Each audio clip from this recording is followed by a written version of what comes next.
Long ago, mighty warriors proved themselves in the stadiums of Outland. Their ferocious combat inspired the denizens of Azeroth to take arms and fight in the arena. Such a time is now a distant memory.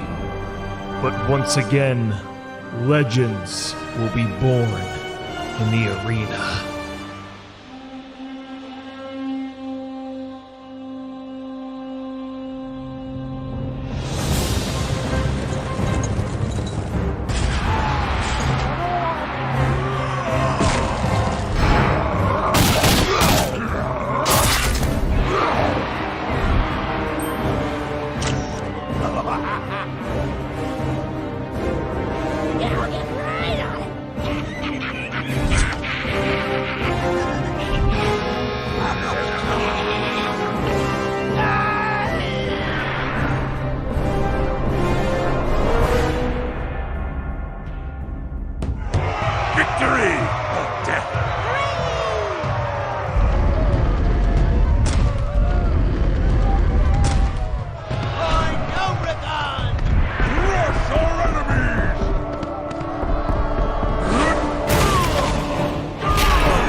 Hello and welcome, ladies and gentlemen, to the Classic Arena Tournament. Feels like we're going back in time today for a Burning Crusade Arena Tournament. I'm Benruki, joined with an absolute all-star desk today. We have Supatees, Zico, and Peekaboo joining me here today. Zico, I know we've been talking about this a lot over the last couple of weeks, basically since it's been announced. I'm really excited. How are you feeling for today? I am super stoked. We are finally here. It's the Burning Crusade. This is where it all started for me. This is, watching yourself, and others competing way back. Yeah. It's definitely a blast from the past. Yeah, I mean, like you said, for me, just a little bit of a history lesson. This is kind of where I started. So back in 2008, playing MLGs for Burning Crusade, this expansion definitely is near and dear to my heart. Supatees, I know you've had a chance to play quite a bit. What have you kind of been up to in the Burning Crusade? Myself personally, I've been playing everything in the game. In my guild, I tank for them. I heal in arenas. I play Boomkin in the 25-man. So for me, my big nostalgia trip is going to be getting to do the ZA runs again for the Amani Warbears. I remember my original guild, that was our main goal for the expansion, was making sure that everybody got their Amani Warbear. And we all did back then. So getting to kind of relive that dungeon in the future or that raid in the future is going to be one of the main staples for me. Yeah, I mean, I can't wait for that as well. But we do have a ton of good teams in the tournament. Today, we're going to be focusing on Europe, tomorrow North America. We can actually take a look at the bracket and see exactly where these teams have fallen. And I mean, there's a lot of, the thing about this tournament in particular, there's going to be some new names that we haven't really seen before. There's some people that have been kind of either legends in the Burning Crusade. They've been playing quite a bit. And a lot of those kind of legendary teams, Zico, have actually found themselves in the lower bracket early. Yeah, we already had, some of these teams that you see in the lower bracket, definitely kind of expected them to come out swinging a little bit. But I really believe that, at least in Europe, it has been so competitive. Down there, you can already see in the elimination bracket, We Love Cats. It's going to be Mirlol's Roguelock Priest, and then Ha as well. Laners, Avizura, Chaz, these are, BlizzCon champions. These are people who have been playing for a long time and honestly expected to be the best RMP in the tournament. So again, seeing these two titans down here, nobody wants to go down to that low bracket. Yeah, that's why I'm really excited. We actually have Peekaboo here on the desk because he's kind of our resident rogue expert. And I know he's been playing the Burning Crusade. Peekaboo, what are some of the comps that you played in 3v3 that you feel are the strongest for rogue right now? I feel like the best comps right now in TDC, it seems like Rogue Lock and Rogue Mage. If you're not playing one of those comps, you're putting yourself in a huge disadvantage. Let alone you got to be playing with a priest healer. So I've been watching a lot of the different streams and everything, a lot of the EU players playing TDC. And I actually can't believe how competitive the scene is and how many new people that I haven't seen before are on there. And honestly, I'm really excited to see the games, and hopefully I can take something away and learn something. And, hopefully I can climb the ladder myself with Zaryu, hopefully. So, but yeah, I'm excited for the game. It should be a lot of fun. Yeah, definitely. We can actually take a look at the schedule today. So we're going to be starting in the lower bracket. We have We Love Cats going up against Poland Mountain, then S Priest Clicker up against Ha Ha Ha, Shadowplay, Tech W versus Zero Resilience, You Want Trouble versus Meme for a Dream. So first two matches of the day are going to be elimination matchups. Obviously going to be a lot on the line. And just kind of talking about like learning something from this tournament. It's really, really interesting because you would feel like when I think about the Burning Crusade, you'd feel like, teams have everything kind of figured out from, years and years and years of playing it, but we're still seeing levels of innovation. I myself, like going back, I don't know how it is for you, Zico, but myself going back and like messing around with certain things on Mage that have become more meta, like Blizzard, for example, like using rank 1 Blizzard to snare the team. Like there's all kinds of little tricks and kind of tips that these teams have come up with. Do you think we're kind of in for some surprises today? Oh yeah, absolutely. I mean, the thing is, so much time has passed since the Burning Crusade, so a lot of people have kind of gathered more knowledge just in general about arena, about positioning, how to effectively, coordinate your setups and everything. So I think the players have gotten better, but also this is kind of a unique meta that we've seen, at least on the live servers in the Burning Crusade. It's been a lot about those getting your character up and running and seeing, playing on the latest patch as well. So it's been a little different, and it's all about who can adapt faster as well as that preparation you were talking about. Yeah, and we have our first matchup ready. We Love Cats versus Poland Mountain. I think both these teams are going to be very explosive. Keep in mind, this is an elimination series, and these are the two compositions we're going to see, that Rogue Mage Priest and the Rogue Lock Priest that Peekaboo was talking about. Very explosive match, and this is going to be our first game to kick off the Classic Arena tournament. I don't think anyone was expecting Mir to be the first elimination round of the day, so that already is speaking to the level of intensity in this tournament, as we see Dawood trying to find the rogue in stealth with Blizzard and making sure to stay back, but Mirlal has dodged the Blizzards and moves in, and they're going to be opening up on the Priest Healer Random Dog for now. Cheap shot into Garot, but holding on to the kidney shot until afterwards. Gets Frostnova out of range, decides to go for an all-in here with the Cloak of Shadows, really sticking it to the healer. Kidney shot, Pain Suppression preemptively on the stun. Nice play by Random Dog, soaking up a lot of damage. Mir's going to vanish out and go for an all-in. Mortal Coil out. Huge pressure. Mir gets peeled away by Vutal at 10% health. Random Dog barely survives, skirting around the corner. Mir gets stunned on his trinket. Beautiful punish, but Random Dog is still getting smacked around by Tazar. Tazar might be able to kill him here. There's a Shadow Fiend chasing him down. Mir just needs to reconnect. He gets spell lock. Beautiful spell lock timing here. Random Dog has just been running for his life this entire game, but he's been doing a great job of avoiding Mir so far. Yeah, definitely here, and Random Dog still a lot of pressure coming out on him. Full blind here on his rogue, no trinket, no Cloak of Shadows. This rogue could be in big trouble here. They need to get some dispels here onto Mirlord. He wants to open up on that rogue. There's a gouge. He's looking for the kidney shot. Maybe doesn't have enough combo points to go for it just yet. Sadly for We Love Cats, they overlap that death code with the cheap shot of Mirlord there. Otherwise, they might have actually killed that priest right there in the opener. Here's the kidney shot. Mirlord's going all in right now. Big damage coming out. Can he get something here onto Random Dog? He's trying to keep him alive with the prayer of Mending Bounce. There's a Shadow Ward Death coming out, and there's the big kidney shot there onto Mir. Can he survive though? He's not going to be able to do it. The dots are too strong here from Tazar, and We Love Cats are going to take game number one. Yeah, definitely a really explosive game early on. I mean, if you just take a look at the mana bars for almost both priests. I mean, Uzbeki was completely out of mana. The mage on Poland Mountain had no mana left, so really just shows you how close this match is and how intense it is as well, Peekaboo. Yeah, after watching that matchup, I didn't expect it. I mean, this must be so stressful to play. I mean, their first series of the day, there's a big name coming out of the gates here, and honestly, everyone's out of mana at the very end. It always just comes down to these last couple auto attacks. You're just really hoping that the other rogue's cheat death is not going to be super high value and that your 5-stack wounds, you don't get a lot of resist. And I was pretty surprised to see the back and forth there, but luckily it looks like a pretty good start for We Love Cats. Yeah, definitely. I mean, you could see the all-in as well from the Roguelock Priest. I mean, Zuko, you can kind of talk to us about this a little bit, but it seems so scary for the Priest at the beginning when Mir's just spamming out all of his cooldowns. He's maintaining the stuns, he's stacking up wound poison, he's getting the Garrote out. But the thing about the Burning Crusade is their cooldowns, they have such a long cooldown. So once those are gone, it becomes really, really difficult to actually stick on a target. And that's where we kind of saw the Rogue Mage Priest kind of fight back in the match.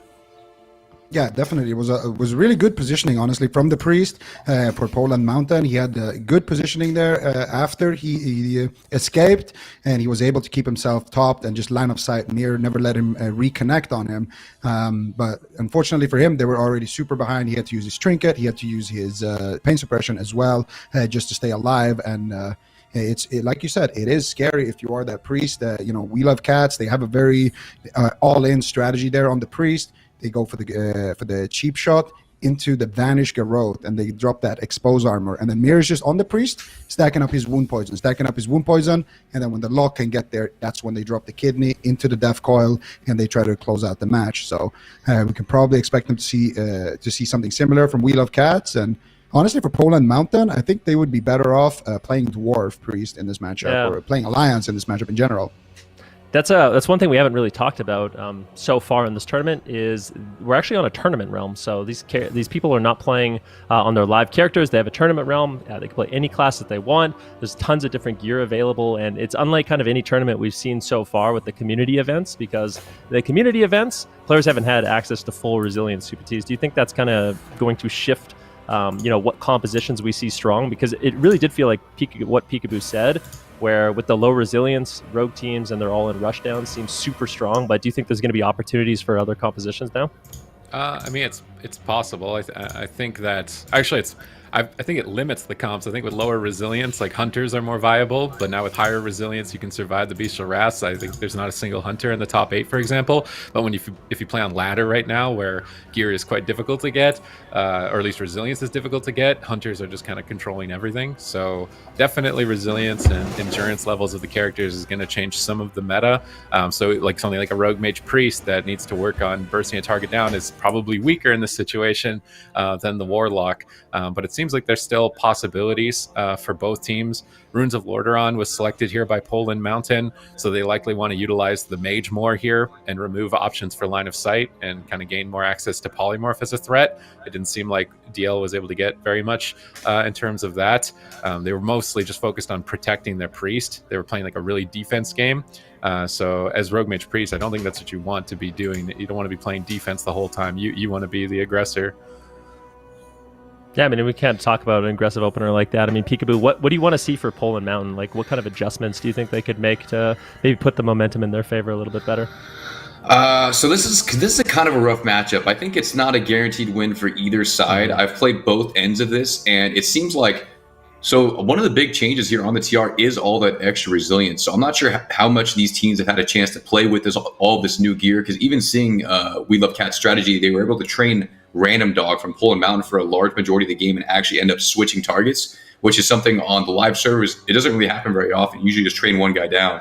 Maybe Poland Mountain, they might try. It seems like such a rush down matchup. It feels like the opener is so important for them, and maybe they can get a lucky sap onto Mir out of stealth or something. Or if they're able to find Mir in stealth, I think that would be a huge advantage at the start. Otherwise, it seems like there's a lot of options. I haven't played too much Rogue Mage, but it seems like I can just hear people telling me, okay, we could try to open Priest, we could try to start Lock, or best case scenario, you find the rogue out of stealth, and then when you find the rogue out of stealth, that opens up a whole different level of options. You can either go the rogue, or it's easier to train the priest, because sap is 10 seconds long, and that 10 seconds feels like an eternity if you're the one stuck in it and watching your team get 3v1 by a rogue mage priest. So I'd say just the opener is going to be super important for them, and hopefully they can find me on a stealth or get a strong opener on the priest or something like that. Yeah, I mean, Zico kind of mentioned it already. I mean, Poland Mountain, they do have the option, if they wanted to play Alliance. So, if they are kind of reliant on getting that sap for their initial momentum, Rutel playing a human rogue might help them a lot. As well, Random Dog, he could play Dwarf. That stone form super powerful against all the, bleeds and poisons that the rogue has available. You can remove the 5-stack wound off yourself and heal yourself up really quickly. But at the same time, then you're getting chain feared by a warlock and a priest, which could be very devastating, Zico. Yeah, absolutely. And I think it really comes down to that. I feel like if you are human, the Warlock's rogue, so Mir, he's going to have Paranoia on his side, which is a buff that the pet has, which increases your stealth detection. So if no rogue is human, Mir has the advantage. He will be more likely to find the other rogue. So that means that the RMP rogue has to be the one who kind of opens first, which is also not ideal because then he can get opened on, or they can see that he opened maybe on the Warlock and just safely go for that priest strategy again. So for them, I think being human definitely would help a lot. But even if they don't go human, I think from the RMP, I just want to see them go for Uzbeki on that priest or go for the Warlock. Get an early blind onto Uzbeki, get a cheap shot into Gouge, into a kidney shot or something, and try to take down the Warlock with that crowd control. Yeah, we're going on to Ruins of Lordaeron, Game 2. Keep in mind, ladies and gentlemen, all these series are going to be a best of 5. This is an elimination series as well. So the loser of this going to be eliminated from the tournament. Ooh. And we actually have the action starting off right away here, Sid. They're going right after Uzbeki here in game number 2. The Rogue Mage Priest trying to get aggressive. Mir peers away. Rutel, he's not able to connect. Caught in a kidney shot.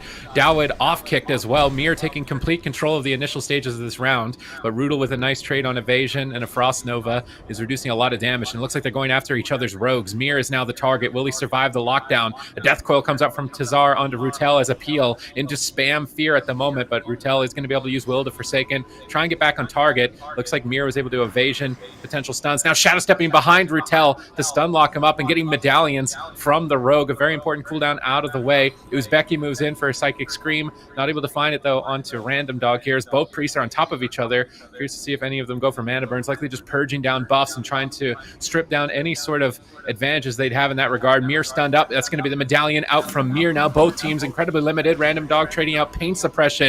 This one is coming down to the wire.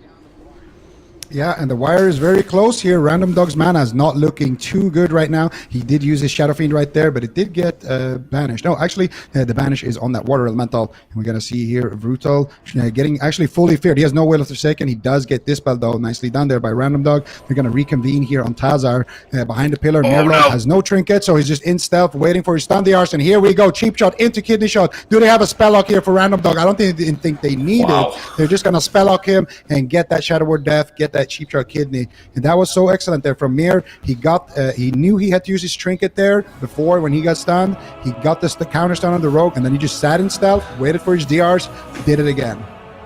Yeah, I mean, Peekaboo, how does it feel to be the rogue that's just sitting in stealth? The enemy rogue, you know, he's got no trinket, he's got nothing, and you're just waiting to pounce.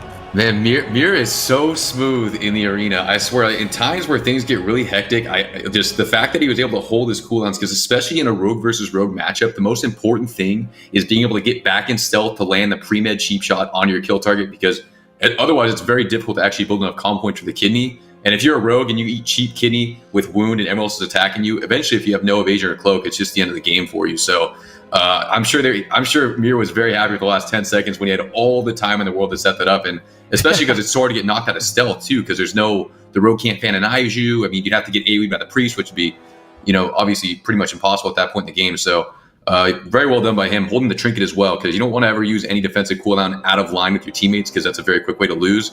And yeah, overall solid game. That was like a pretty commanding game for him. Yeah, I think so. I mean, the one thing we have to mention about We Love Cats again is I feel like going into this tournament, this team was one of the favorites. I mean, they have a lot of experience in the Burning Crusade, big name players. Mir's kind of made a name for himself in the Burning Crusade. So I think this team was very surprised to find themselves in that lower bracket, which also means it's kind of a nightmare, Zico, for the other teams that have to go against them in these elimination games.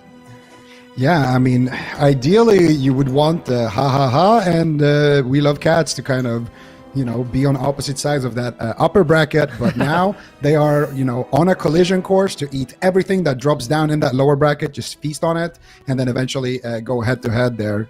So it's going to be a very, very competitive time down there. But, we've been talking a lot about those, about the teams down there. There's some excellent teams as well in the upper bracket, those Warrior Lock Druid teams, especially the team with Genghis in it. I'm looking forward to their matches as well. Yeah, no doubt about it. I'm really excited. I mean, that's one of the things about the European region as well, is when you compare them to the North American bracket, I feel like there's a little bit more diversity. I mean, we have a shadow play, so the Shadow Priest, Warlock, Shaman. Really excited to see that one play out. Really aggressive composition. We have a Mage Lock Shaman as well. So yeah, those Resto Shamans, it's very all in with the Bloodlust, but can be very effective, just spam purging a target, and really looking forward to seeing those games later. But now kind of focusing on this series once again, we're going back to Ruins of Lordaeron. So Poland Mountain, they were able to choose the map that they want to go to between Blade's Edge Mountain, the Grand Arena, and Ruins of Lordaeron. They've opted for Ruins of Lordaeron twice. Sid, why do you think we're going to this kind of map with no line of sight? Well, I mean, it's almost kind of BM in a way, right? Like Poland Mountain locked this in as their best map, and now We Love Cats. Or actually, Poland Mountain, are they able to lock? I guess they are. They did lock the same map twice, having lost it now. So they still want maybe just no pillars. They think that being able to polymorph is going to be more important, but it's just so tough when you've got the Warlock that can remove polymorph, and you have the Priest as well. You're really only going to win, I think, in your spell locks. It's just a spell lock kidney shot cross and try and burst somebody down. But at the start of the game, attacking a Warlock with an absorb shield, not really the best target. You're having a tough time finding Mir, so he's not really a target initially, so they're really stuck just going after Uzbeki and trying to do a Priest all in. But Tazar and Mir are more than ready, right? Like Mir was ready, waiting just for Rutel to come out of stealth, and then immediately was cooldowns from Poland Mountain. So it seems like We Love Cats just have good defense. They're doing a great job of deflecting and then just turning the game on its head in their favor. So Poland Mountain need to figure out how to kind of get through that. You guys have been saying it all along, switching over to Alliance, getting the advantages of perception. To try and find stealth targets like Mir a little bit easier, and then was also getting Stoneform as a backup in case they tunnel your Priest. But maybe they are worried about getting feared. It seems like having the will for a fear and then still having your medallion for a stun is crucial for just getting uptime, right? If we see Rutel feared on a go and he doesn't have will because he's playing human and he just sits a full fear, then they've just lost a kidney shot, and it seems like every kidney shot is very important. Yeah, every single kidney shot is absolutely devastating if everyone can connect. But for Poland Mountain, it is do or die at this point. They are down 2 points. They have to win this one if they want to stay in this tournament. We Love Cats right now. They're looking calm, cool, collected. Very good in this match. I feel like for Poland Mountain, they have to play aggressive. I mean, with that Mage versus the Warlock in this particular matchup, the Rogue Mage Priest, they really have to be the aggressors if they want to win this one. Yeah, and the game's already started here. We got Tazar in a Frost Nova. They're going to go after Uzbeki here. He's in a Frost Nova. It's not breaking just yet. Dawid doing a good job here with the damage. He goes for the polymorph onto Mir. They got a full kidney here. Uzbeki actually forced to shrink it out here before the blind happens. So if they can get another kidney here, they could potentially take down Uzbeki, or they could blind Uzbeki and go after Mirlol here. I would actually like to see them do just that. You can see already Brutal opening up onto Mirlol there with the Shadow Step, but Mirlol gets the first cheap shot here. Brutal still trying to build up those combo points. He dodges the kidney right there with the evasion, gets a kidney shot onto Mir. His mage is shattering him, but he wants to go back over onto Uzbeki. Uzbeki now with the pain suppression here onto himself. That way he's also going to exit the ice block here. And this game looks very good so far for the RMP, but they don't have pain suppression, so Brutal could definitely just die in a cheap shot kidney if they can land a spell lock on Random Dog. Ooh, double psychic scream. Go ahead. Uzbeki in the kidney shot. 2 targets, low health at this point. It's a little bit unprecedented for the Rogue Mage, or for the Rogue Lock to fall behind on pressure. 3 targets low. Tazar needs to life tap as well. That's going to cost even more health. Uzbeki's praying to the Prayer of Mending to recover here on his team. If the Rogue Mage Priest can stay aggressive here, they're on match point. They need to find a kill. If they want to stay in the tournament, can they ride the gas pedal down? Uzbeki escapes around the pillar, catches a flash heal, but his teammates are still low. Double Psychic Scream. They're pushing for the Shatter combo. Uzbeki dispels it instantly here, dodges the Cone of Cold, and barely stays alive. Clutch plays from Uzbeki, but he's still not safe.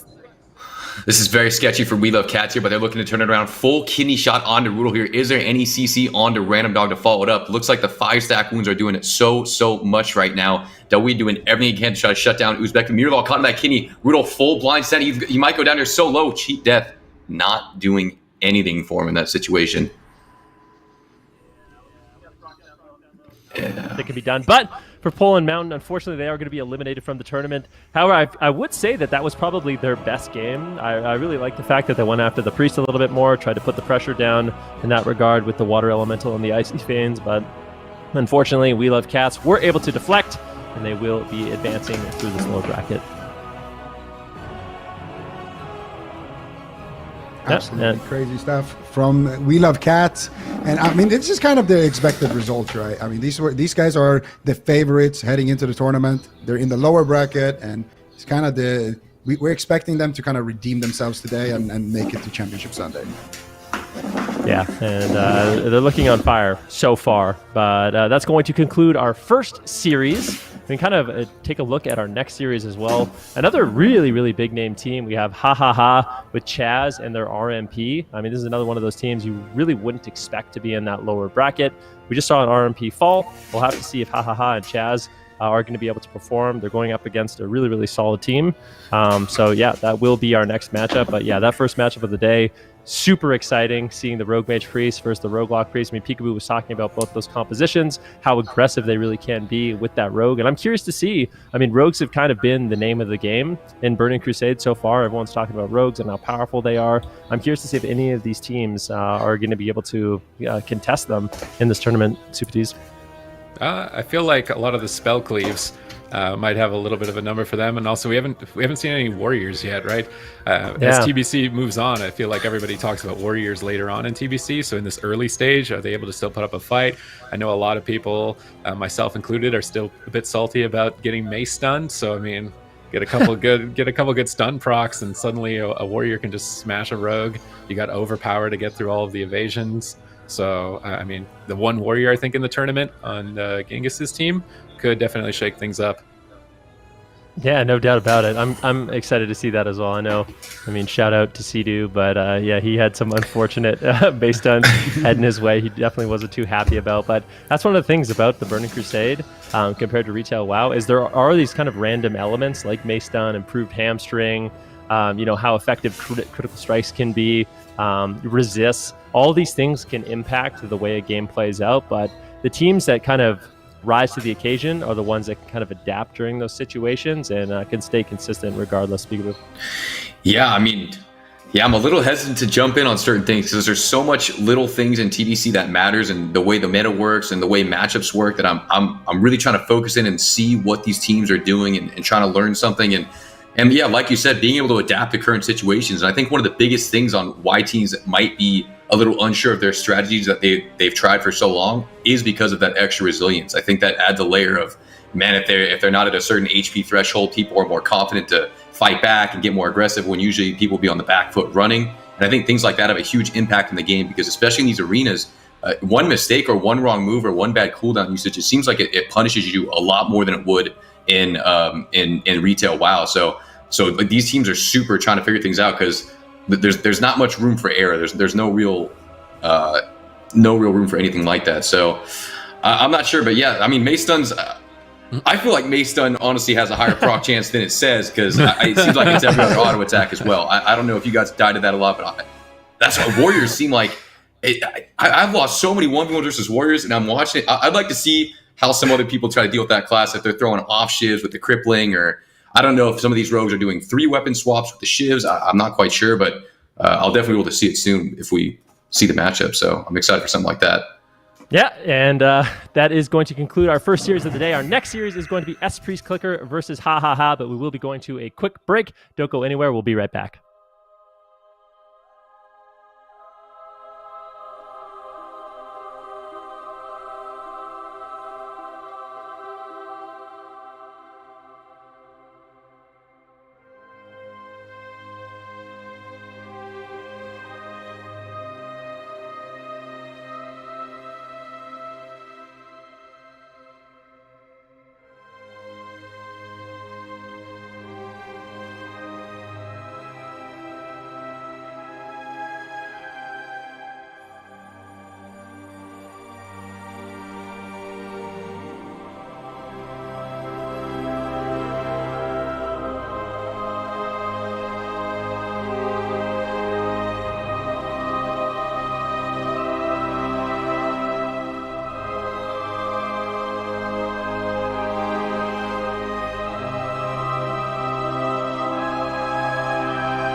Welcome back, ladies and gentlemen. We are about to start another explosive series. The last one, we just saw a rogue lock priest with Mir take down an RMP in a really, really dominant performance. This next series, we have another kind of Titan team, Chaz and their RMP. They're going to be going up against S-Priest Clicker, and we don't exactly know what S-Priest Clicker is going to be running. But Zico, how do you kind of feel like this matchup's going to be playing out? Well, I think for the RMP, it's going to be go in, get aggressive, get the setups, get the trinkets, and win the game. I mean, RMP in general it's that kind of comp right now that you just win instantly. If you can land the CC and you can get crowd control on the trinkets as well, you're just in a great spot, you know. So I think some of the things that can slow that down, warlocks, stuff like that. So we're gonna see what S-Priest Clicker decides to go with. And then we'll have a better idea of how they can win. Yeah, I guess it's one of those things where we're going to have to kind of wait and see. By the way, I kind of wanted to mention in the last game how the map picks work. So for the map picks today, essentially how it works in these best of fives is the first game will always be on the Grand Arena. In game number 2, the loser of the first game can pick any map that they want except Nagrand. So Game 2 can never be Nagrand Arena, but after that, it can just be Nagrand Arena, Nagrand Arena, Nagrand Arena if the teams want. So that's basically how it works. Always on Nagrand to start. Game 2, anything but Nagrand Arena, picked by the loser, and then from that point forward, the loser can pick literally any map that they want. So that's kind of how the map picks are going to be played out here. Once again, we are on a tournament realm as well. These teams only have 3 players on them, which is something a little bit different than the AWC. Normally have a 4-player roster. So if these teams do want to run multiple compositions, we're going to have to see them basically set up multiple characters and play those roles themselves, Subatis. Yeah, I'm curious if we do see any multi-classing. I feel like it's unlikely. I think maybe we talked about it before the show started. It might be one player potentially multi-classing, but I would imagine most of these teams are going to be playing the one comp that they've come with to the tournament throughout the entire thing. So they're going to have to make it work no matter what here. We've got mysterious newcomers, S-Priest Clicker coming in here against which is, again, one of the top dogs of the tournament that's already in the lower bracket. So some of these newcomers can definitely put on a show. I actually was very impressed with Poland Mountain putting up such a fight against a team that was kind of expected to win the whole thing here. But here we go. Avizura, Chaz, laners lined up on that Rogue Mage Priest, and it is going to be a Mir, but a Shadow Priest Mir. Evolve with Silence on his frame here is playing a very aggressive variant of Priest, and I am a bit curious to see how this works for them. I don't remember the last time I saw a Shadow Priest RMP into a standard RMP. Yeah, this is going to be crazy. This is the first time we see a triple DPS here in the tournament. Avizura lands the sap here onto Teddy's. What are they going to do with this? Teddy's has perception up. He's a human rogue. We got 2 humans here, but Avizura is just going to open up here onto Teddy's. Evolve, what is he going to do? He gets sheeped. He trinkets out of the sheep. He could get fully blinded here. You try to def it. Avizura holding it for a little bit, though. Kidney shot comes out onto Teddy's. Into another cheap shot, into another full blind on Evolve. And that is just going to be the game, just as predicted. Playing RMP, you could just go in and win in the opener. I love that victory, the icon is just so diabolical. Yeah, Piku, so far you've been really spot on with the composition predictions, I must say. Wow, it looks like Rogue Mage is definitely not bad on here, but I've never seen a Priest come in with Silence. What do they lose if they spec into Silence? Do they lose pain suppression, and they did die in 5 seconds? Infusion too, but I'd have to look back at the frame. Wow. It's definitely pain suppression you lose. That was an insane sap by Avizura. It looks like he got him from across the entire universe and sapped him too. It wasn't just a regular sap. Yeah, I think we do. That was. This is the worst feeling as a rogue. Is someone not only a sap, but a step sap. That is here it comes, right? And the second you saw it, you said the game was over. I said he's dead, and I was like, wait, he should have died there, and then he dies 3 seconds later. That is horrendous. They got a huge opener here. It was insane. Yeah. And then Avizura starts the cheap vanish, and he uses evasion instantly, gets the re-kidney shot, and then at this point, Evolves has to use that trinket, gets caught into the full blind, and at this point, Teddy's can't do anything to survive because once you have all those bleeds on you anyways, you can't even vanish out. There's really there's nothing you can do. So it's just like, that's like the worst possible scenario. That was probably the last thing they ever thought would have happened when the gates opened. So, and it definitely showed. Yeah.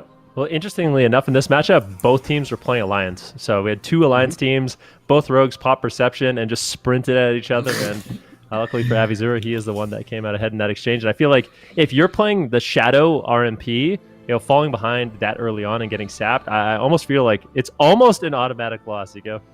Yeah, absolutely. If you're playing a triple DPS, your entire thing is we're going to go in and we're going to have so much damage and crowd control, we're just going to overwhelm you and win through every CD you have.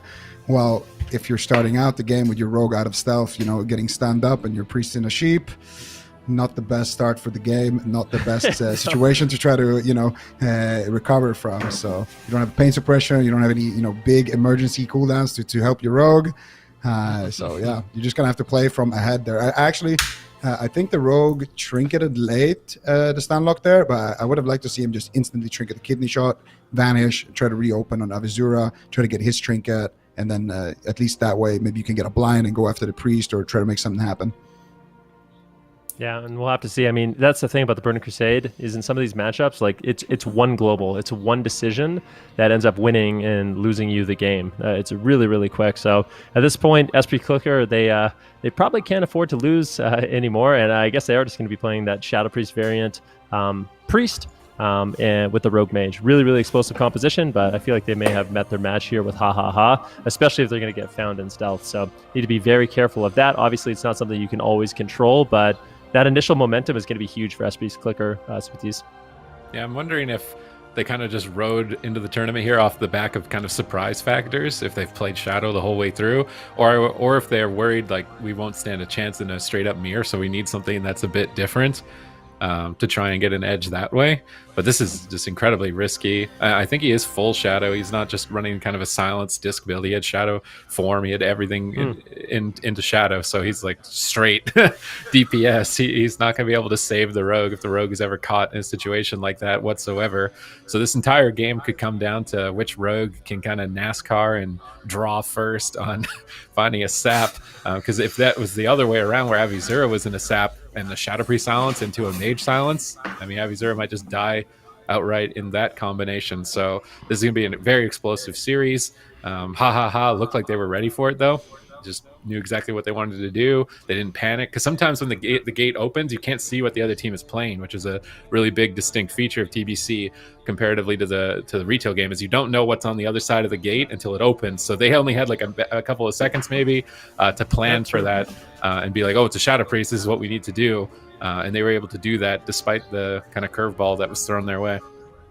That's actually a really good point. And kind of an interesting point is when you're in the starter room, exactly like Super G said, you can't exactly see what teams you're going to be playing against. So when you see a team kind of just throw caution to the wind in the opener and sprint in on their mount, like the strategies that they come up with, Peekaboo, are quite often just kind of on the ball, and they kind of rely on that experience and the strategies that they built up in the past, because you really don't have a lot of time to talk about a game plan. Yeah, those are, it might have looked like a really quick win, but those are really hard situations to play. If you get sapped out like that and you've experienced something like that, like I don't think they've ever played a matchup where Avizura lands a sap in the first 5 seconds, because if that has happened maybe a couple hundred times, the other team could figure out, okay, maybe I need to trinket and we got to trade cooldowns this way. And it's got to be all in that one global, like you were saying earlier. So especially, if you can't see what's going on the other side of the map, even people don't load it on your screen until you get close enough to them. So just getting caught off guard is actually a huge deal, especially in these super explosive matchups. All right, here we go. Oh no, he got found again! Teddy's, no, he's getting purged down. They need to get the powered shield here. How are they going to intercept? They panic, they silence laners. The Mage, that's not going to do anything. Teddy's is locked down, trinketing on 1%, Shadow stepping away to desperately stay alive at 10%, cheap shot on his trinket, Avizura all over him, and he is absolutely smacked. Evolve cannot do anything. Complete control, complete domination. Take game 2. I think we're going to get a replay of that one. Oh I my have no God. doubt in my That mind was we're gonna see brutal. that one again. Brutal. Yeah, You want want to to see it again? I don't think that Teddy's wants to see it again. Maybe we should. Teddy's definitely maybe we doesn't, shouldn't but show I do. it. God. we gotta. I think we gotta take a look. I mean, if we have an opportunity to see like what's going on with Avizura, like how is he able to just get these saps out of nowhere? I mean, obviously perception it's really powerful. So one of the things about Alliance, And humans is they have a racial called perception. It allows them to basically see stealth targets a lot easier. So these rogues can find each other from like max shadow step range, and we could take a look at it here in the replay. Look at Avizura; he's just charging in and immediately gets the sap. It's actually almost unbelievable that he's got the perfect line both games in a row. It's literally like they're both running the same. That's like really insane, actually. The timing on that, man, it's just brutal. Just the priest evolved is just right on top of everyone. He only has one trinket, and there's so many different CCs that can be thrown out that are all instant. And he's got one Shadow Word Death. That's just such a rough situation. I can't imagine what they're saying in Discord after that. Maybe they're saying, maybe we sit back for a second. Maybe we try to run a different route. Let's go wide. Let's not go straight in, because they've lost the direct exchange now, pretty much in the worst way possible, because it's actually ended up in their death in the next 5 seconds. So that's rough to go down 2-0 in a series, but they're not out of it yet. And who knows? Maybe if they get the sap, they could also do that to Ha. We don't actually know yet, because they got a really aggressive build. They just have to try to get out of that first sap. Because even if Teddy's trinkets that sap, it's virtually impossible to vanish, because Avizura is instantly putting up Rupture. He's garroting him. And with those 2 bleeds, there's no way the priest can get a shield on him, because he's getting all these instant silences and fear and blind and sheep's being casted. It's really a rough situation. So we just got to see Teddy's not get sapped like that. And then maybe we can see if they can actually turn it around. Yeah, well, I mean, they're going to have to at this point. It's kind of do or die for them. They're on an elimination game. We're actually going to be going back to Nagrand Arena. So maybe the aggressive Ruins of Lordaeron, not necessarily the map that they wanted. But I'm curious to see, like, what target are we actually going to be seeing Esprit's Clicker go after in this matchup? I mean, they could potentially go for a Priest all-in with the Silence, but with Stone Form, I feel like it's kind of unlikely. I feel like for them, they also have to go after the Rogue here, Zico. Yeah, I think for them, they can only go after the Rogue and the Priest. I really think it all depends on what happens in the opener. If no Rogue finds the other Rogue and Avizura opens first, you can go for him. If you find Avizura and sap him, you can open on the Rogue, or you can just sap him and instantly open on the Priest. Go for those long CC chains with the Silence, with the Garrote, with the Cheap Shot Kidney. And with the Mage Counterspell, you can stack all of that nothing DRs with each other, and you can get some big kills that way without the Priest really being able to do too much about it. But it's like Pika said, man, they just got to get past phase number 1 to even have that as an option, because right now they're just getting sapped left and right and center. And we haven't even seen the tornado spawn one time yet on Nagrand, actually. There's tornadoes. It takes longer than 30 seconds. Yeah, that's the thing. It takes a little while for them to spawn, and the game is over before then. But there is tornadoes here. Okay. It's just the nature of these two compositions, right? I mean, they're just so aggressive. They have a lot of cooldowns that they spam out, and that's kind of their win condition, is just winning during those cooldowns. So both teams are basically going berserk in the opener. And so far, Avizura and his Saps have led to a 2-0 up in the series. Esprit's Clicker, they're basically on match point. They need to win out at this point. Definitely not an easy thing to do, Supertees. No, I don't think this is going to be an easy match for them, especially because they're all in, right? Like, we're seeing these games end ridiculously fast, but it's because they're not running with a healer. They have no defense. It's a Shadow Priest, so they're going to move in. Teddy's pre-vanishes to try and get extra enhanced stealth and not get sapped by Avizura, and he manages to navigate across the map and find a sap on Chaz. Gets found by a Frost Nova from laners. He's behind the pillar. Evolving Creature are trying to get up to support him here. They're going after laners. They can use Mass Dispel on the Ice Block, try and go for an all-in on the Mage. A Psychic Scream out of the sap. This is the best start that we have seen so far, but Avizura is patient in stealth. Here comes the first Ice Block. Evolve Mass Dispels it off, but Avizura is all over Teddy's. Target acquired, going after the road, but Laners is getting shattered in the backline. Avizura gets polymorphed out of nowhere. Shadow Priest Clickers have done it, putting a point on the board and turning it around on match point. Now they just need to do it 2 more times. Okay, so something absolutely devastating happened in that matchup where Teddy's actually trinketed out of the kidney shot. So he got cheap shot into a kidney shot, and he trinketed and blind missed. He popped evasion, but the blind missed. That would have been a full blind, and I almost guarantee laners would have been able to survive, but that's that kind of RNG. I mean, we're going to be able to see it in the replay, but this has to be absolutely heartbreaking for Avizura. Yeah, and we can see it right here. Teddy's actually not getting a great opener here. I think he wanted to sap Chaz and maybe open on Chaz, but they decided to go after the mage here. Teddy's vanishes on the blink. Patience here is key for Teddy's, and now he's going to open up. Chaz still in a fear. He gets immediately stun locked. He's going to trinket this kidney right here, and he's going to trinket, pop evasion, and there it is, a blind miss. And then he goes in, and he tries to get that kill. And Chaz a little bit too late with that pain suppression. Unfortunately for him. And also, since he's a dwarf, he had to sit that full fear right there. So, it shows you the benefits of the dwarf, but also the downsides of the dwarf.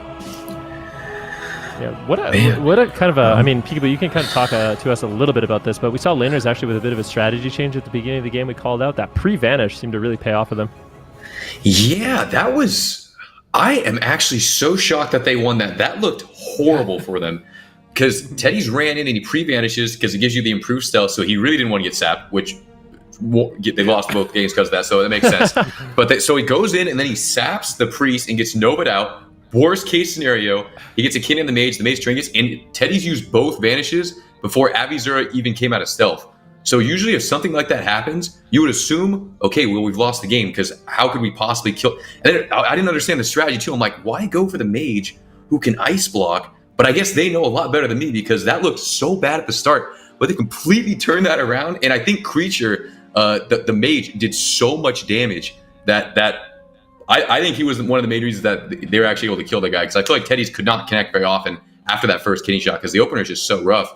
Without your mobility, trying to stick on a mage of all things, especially with a rogue that is spamming the Arena 1 cheap shot macro, and they're going to be right on top of you. So that was a wild game. I'm really surprised on the strategy. I was very unsure of this comp, but after that, I guess they're just full sending it, and sometimes it pays off like that. I'm sure the other team was caught off guard too by that, and it seemed like they were going to win in the next 5 seconds if they didn't die there too. So no vanishes left, the rogue's done. So, but yeah, that's wild. I mean, if the full blind lands, Avizura can vanish, sap it, and then they can get a full open. But the one thing, I mean, I feel like if the Shadow Priest team actually gets crowd control onto Chaz, it could be really scary for the mage because he's being purged out by a Shadow Priest, being purged out by a mage, and just blasted down by Icy Veins and the Shadow Priest dots and stuff like that. So it can be scary for the mage. Mass Dispel obviously going to be really, really devastating.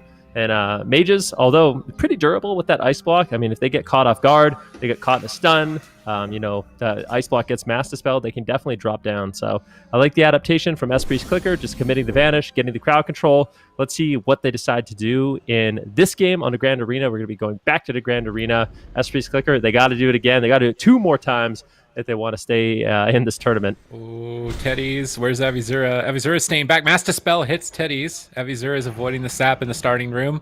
Evolve and Creature are playing a slower game here. Teddy's moves in, but gets found, and he's all alone here with the entire team on match point. Icelands is coming in clutch, full kidney shot. Teddy sits through it, managing barely to stay alive, shadow stepping over to laners, but no, Avizura is still on his back, going right after him. Avizura trinkets out for the kill. Will he find it? Teddy's evasion's on 10%, but there's no way a Shadow Priest is going to be able to heal him at this point. 1% remaining health, and he will go down.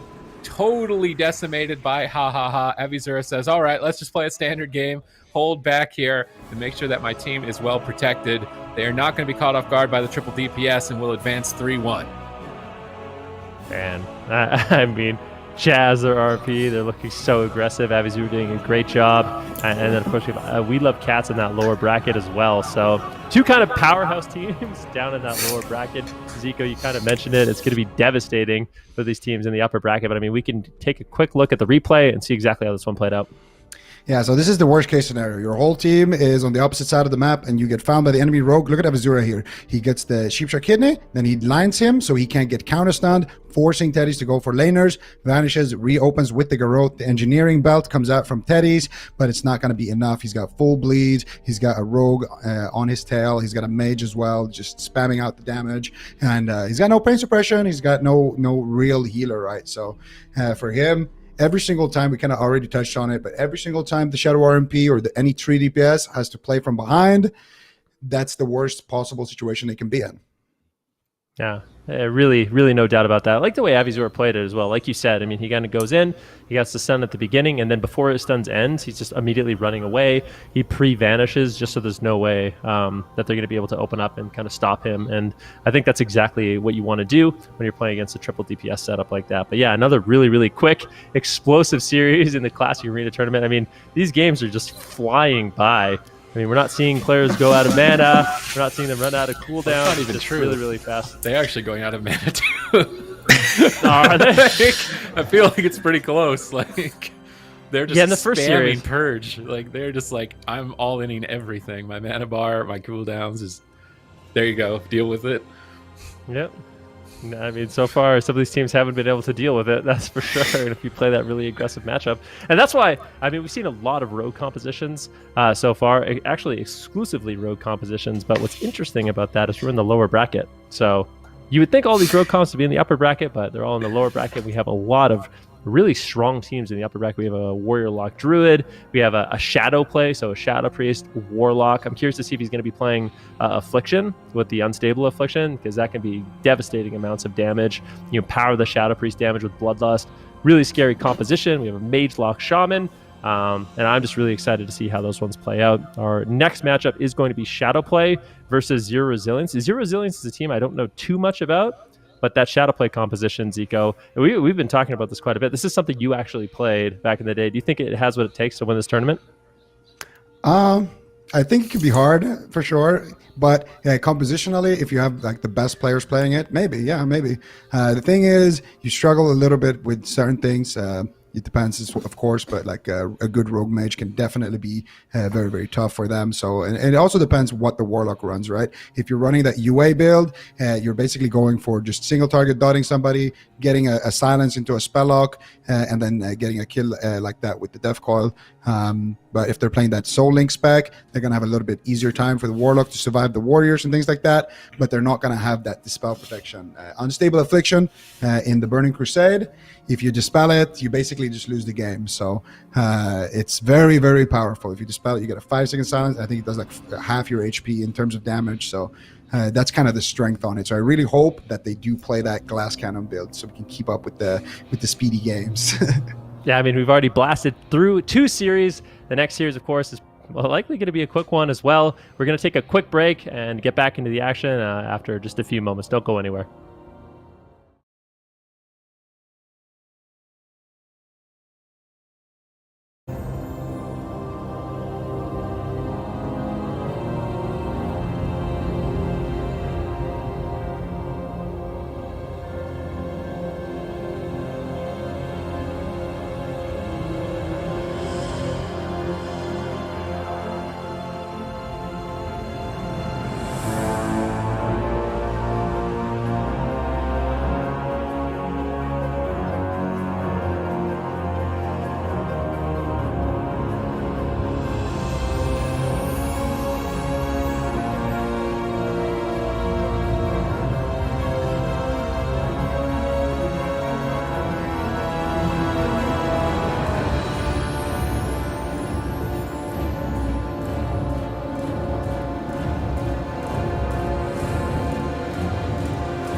Welcome back, ladies and gentlemen, to the Classic Arena Tournament. We're playing some Burning Crusade today, and we've already had two very explosive series in the lower bracket. We Love Cats and Ha Ha Ha have advanced and stayed alive. Now, turning our attention to the upper bracket, we have a very exciting match with Shadowplay versus Zero Resilience.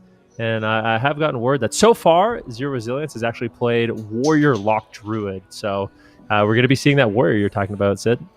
Ooh, I feel like Shadowplay might not be the best matchup for it. You can get overwhelmed by damage over time effects. Actually, Priest is the best healer to deal with damage over time effects. So a Warrior Lock Druid into a Shadowplay with Bloodlust and double spam Purge. This is going to be a really hard matchup, I think, for Zero Resilience to overcome. I'm curious to see how they play it out. If their Warrior is able to get aggressive, or if they're just going to be overwhelmed by the rot pressure. Because back in TBC, dots do a lot of damage. Yeah, definitely. And I have to correct myself because, after I was told what compositions they've been playing, there was actually a little asterisk. Oops, it was something else. So Zero Resilience, they actually do not play WLD. Maybe that's good for them. That's good for them. They play something. I feel like this could be an interesting matchup and definitely back and forth. Zico, how do you feel about Zero Resilience playing Rogue Warrior Druid? So they're actually a cleave setup. Yeah. Whoa. Rogue Warrior Druid. Wait. This was a real comp back in the day. This was actually a legit comp because Fear and Blind on the live game share the art, but on TBC they don't. So this is a comp that has easy access to Mortal Strike. You have 2 Mortal Strikes, and you have tons of damage. You have so much damage, and you can last as well pretty long time if they play with a Druid.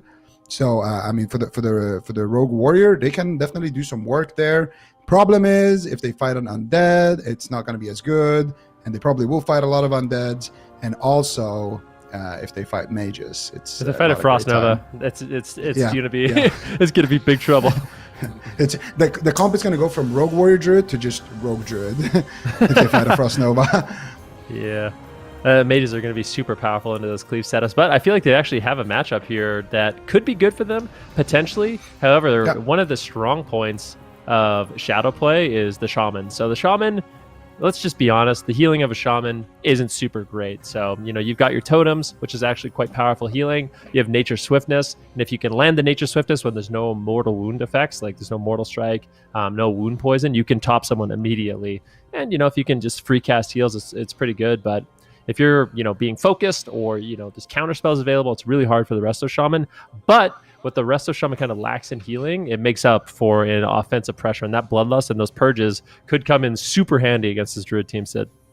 Yeah, definitely. I think I'm a bit more worried about the Shaman getting trained down by Warrior Rogue than anything else right now. Yeah, maybe. Especially Undead Rogue, just immune to fear for quite a long time. Warrior pretty much immune to fear. As Shadowplay, that's like your only way to peel anything. So if you fight teams that are just immune to your peel, the Shaman's going to have to deal with a lot. So are they going to try and protect the Shaman, or do they just say, oh, well, we're pressing Purge. If you kill our Shaman, we're taking one of you down with us. I've seen a lot of times where Dots versus Melee Cleave is like a cross kill. So if it's a healer race, the healer dies, but one of the DPS dies. So sometimes you just race the other team down, even though it doesn't seem like the best way to win. It might be your only option is to fight fire with fire. So I am excited to see how this plays out. This Rogue Warrior, are we sure it's Rogue Warrior for sure? Because we weren't sure about the Warrior Lock. We're going to find out. We'll find out. Either way, it seems like Warrior and Druid is pretty consistent with this team, so it's something I would imagine. Shadowplay for sure. We know it's going to be Shaman, Shadow Priest, Warlock. Also, does the Warlock play UA? Because if they notice the Warlock doesn't have Soul Link, I mean, that's also a really good target as well. I feel like this is gonna be maybe the toughest game for Shadowplay in the tournament. Definitely could be. I don't know. I mean, the Rogue's aggression early on, if he can stack up wound, even the thing is, he actually can't get off wound. Well, they can, but the Mortal Strike kind of makes up for it. And there's really going to be no peels for that Warrior. So I feel like this is going to be a scary matchup. I mean, Peekaboo, do you have any words for the Shaman if he's going to be looking to survive this Rogue Warrior? I mean, best case scenario, you got 2 melee running at you. You simply need to run away from them. You just got to kite them. I mean, if they're not on top of you, you can't take any damage. I haven't really seen a Warrior Rogue play before, but as you guys are talking about it, I'm thinking about it, and I could definitely see Warrior Rogue running in and actually killing someone in a mace stun, into like a re-mace stun, into like one more mace stun, and then like a full kidney off that, and then they got the double garrotes. I mean, I could definitely see someone dying here. So, but yeah, I can also see the cross deal happening because I feel like for this game's gonna be super fast because cloak is so important to use because the druid can only use so much versus the purges, and the warriors has to have the most possible uptime. So I don't know if they'll be able to get to the shaman instantly. Maybe they can. I think that's obviously the best case scenario, but it seems like versus the cloth classes too, they could also have a chance of randomly just getting some lucky crits, and that changes everything too. So I'm not sure. I think, we kind of talked about maybe this matchup could be a bit longer, but thinking about it more and more, I feel like this is probably a quick one. Because the thing is, the one thing about the druid is, it seems nice to be a druid, you just heal your melee cleave, but I can tell you right now, if you're a resto druid and you're just getting bloodlusted, feared by a warlock and getting dispelled out by a shadow priest, like, you're not going to be super effective in this matchup. So it is actually going to be the rogue warrior druid coming in from 0 resilience. Shadow play, you guessed it, they're going to be playing shadow play, and I actually do think he is playing affliction. So expect this matchup to go incredibly fast. I feel like Yoshimitsu is going to need basically perfect positioning, because if he's not being protected, like I feel like that's one of the things that could backfire. If Yoshi and Sago, they end up going after the shaman, Yoshimitsu is going to be completely destroyed by this warlock just spamming fear. So it could be absolutely devastating for him. Oh, gates have opened.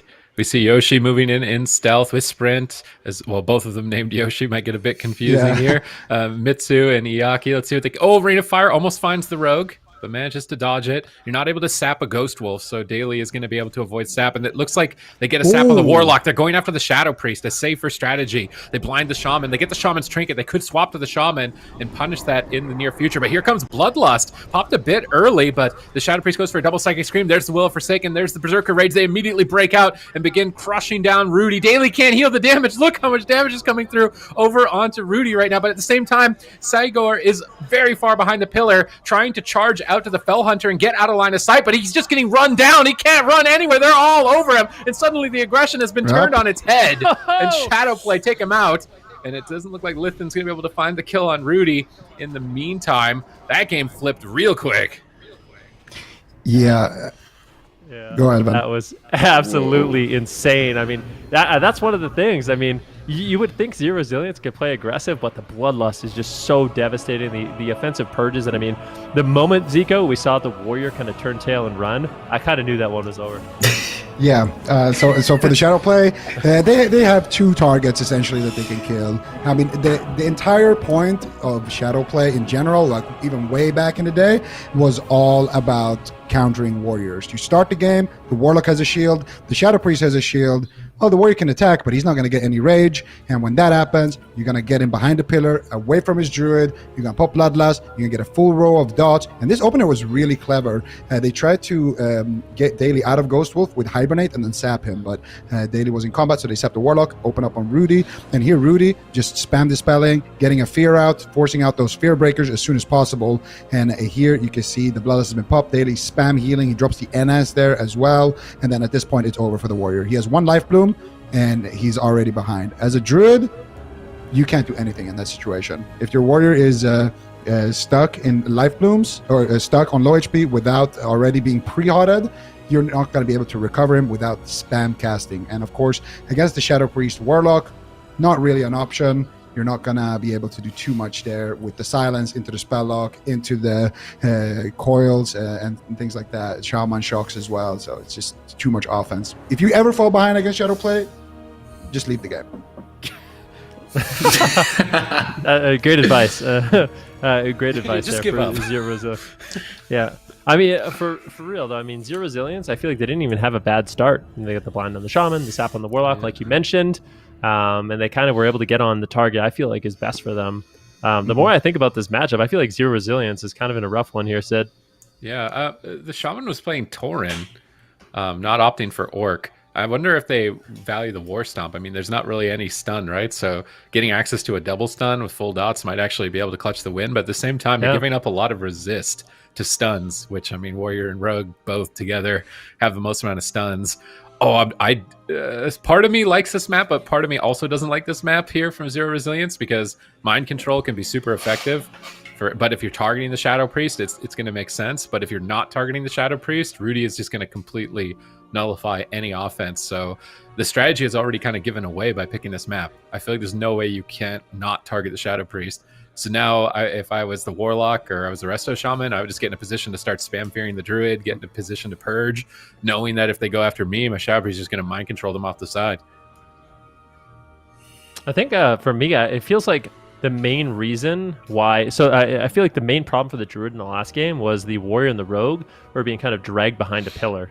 And at that point, as a Resto Druid, you really can't do anything. I mean, if your Rogue and Warrior just LOSing you, chasing the Shadow Priest behind the pillar, there's nothing you can do to heal. You literally can't heal. So on this map, might be kind of a positional thing where Yoshimitsu just wants to find himself in a position where Lithin and Sago can actually attack while also getting healed at the same time. But Shadowplay might be able to nullify that if they just play on the lower side of the map, Peekaboo, and they just kind of utilize those pillars for LOS.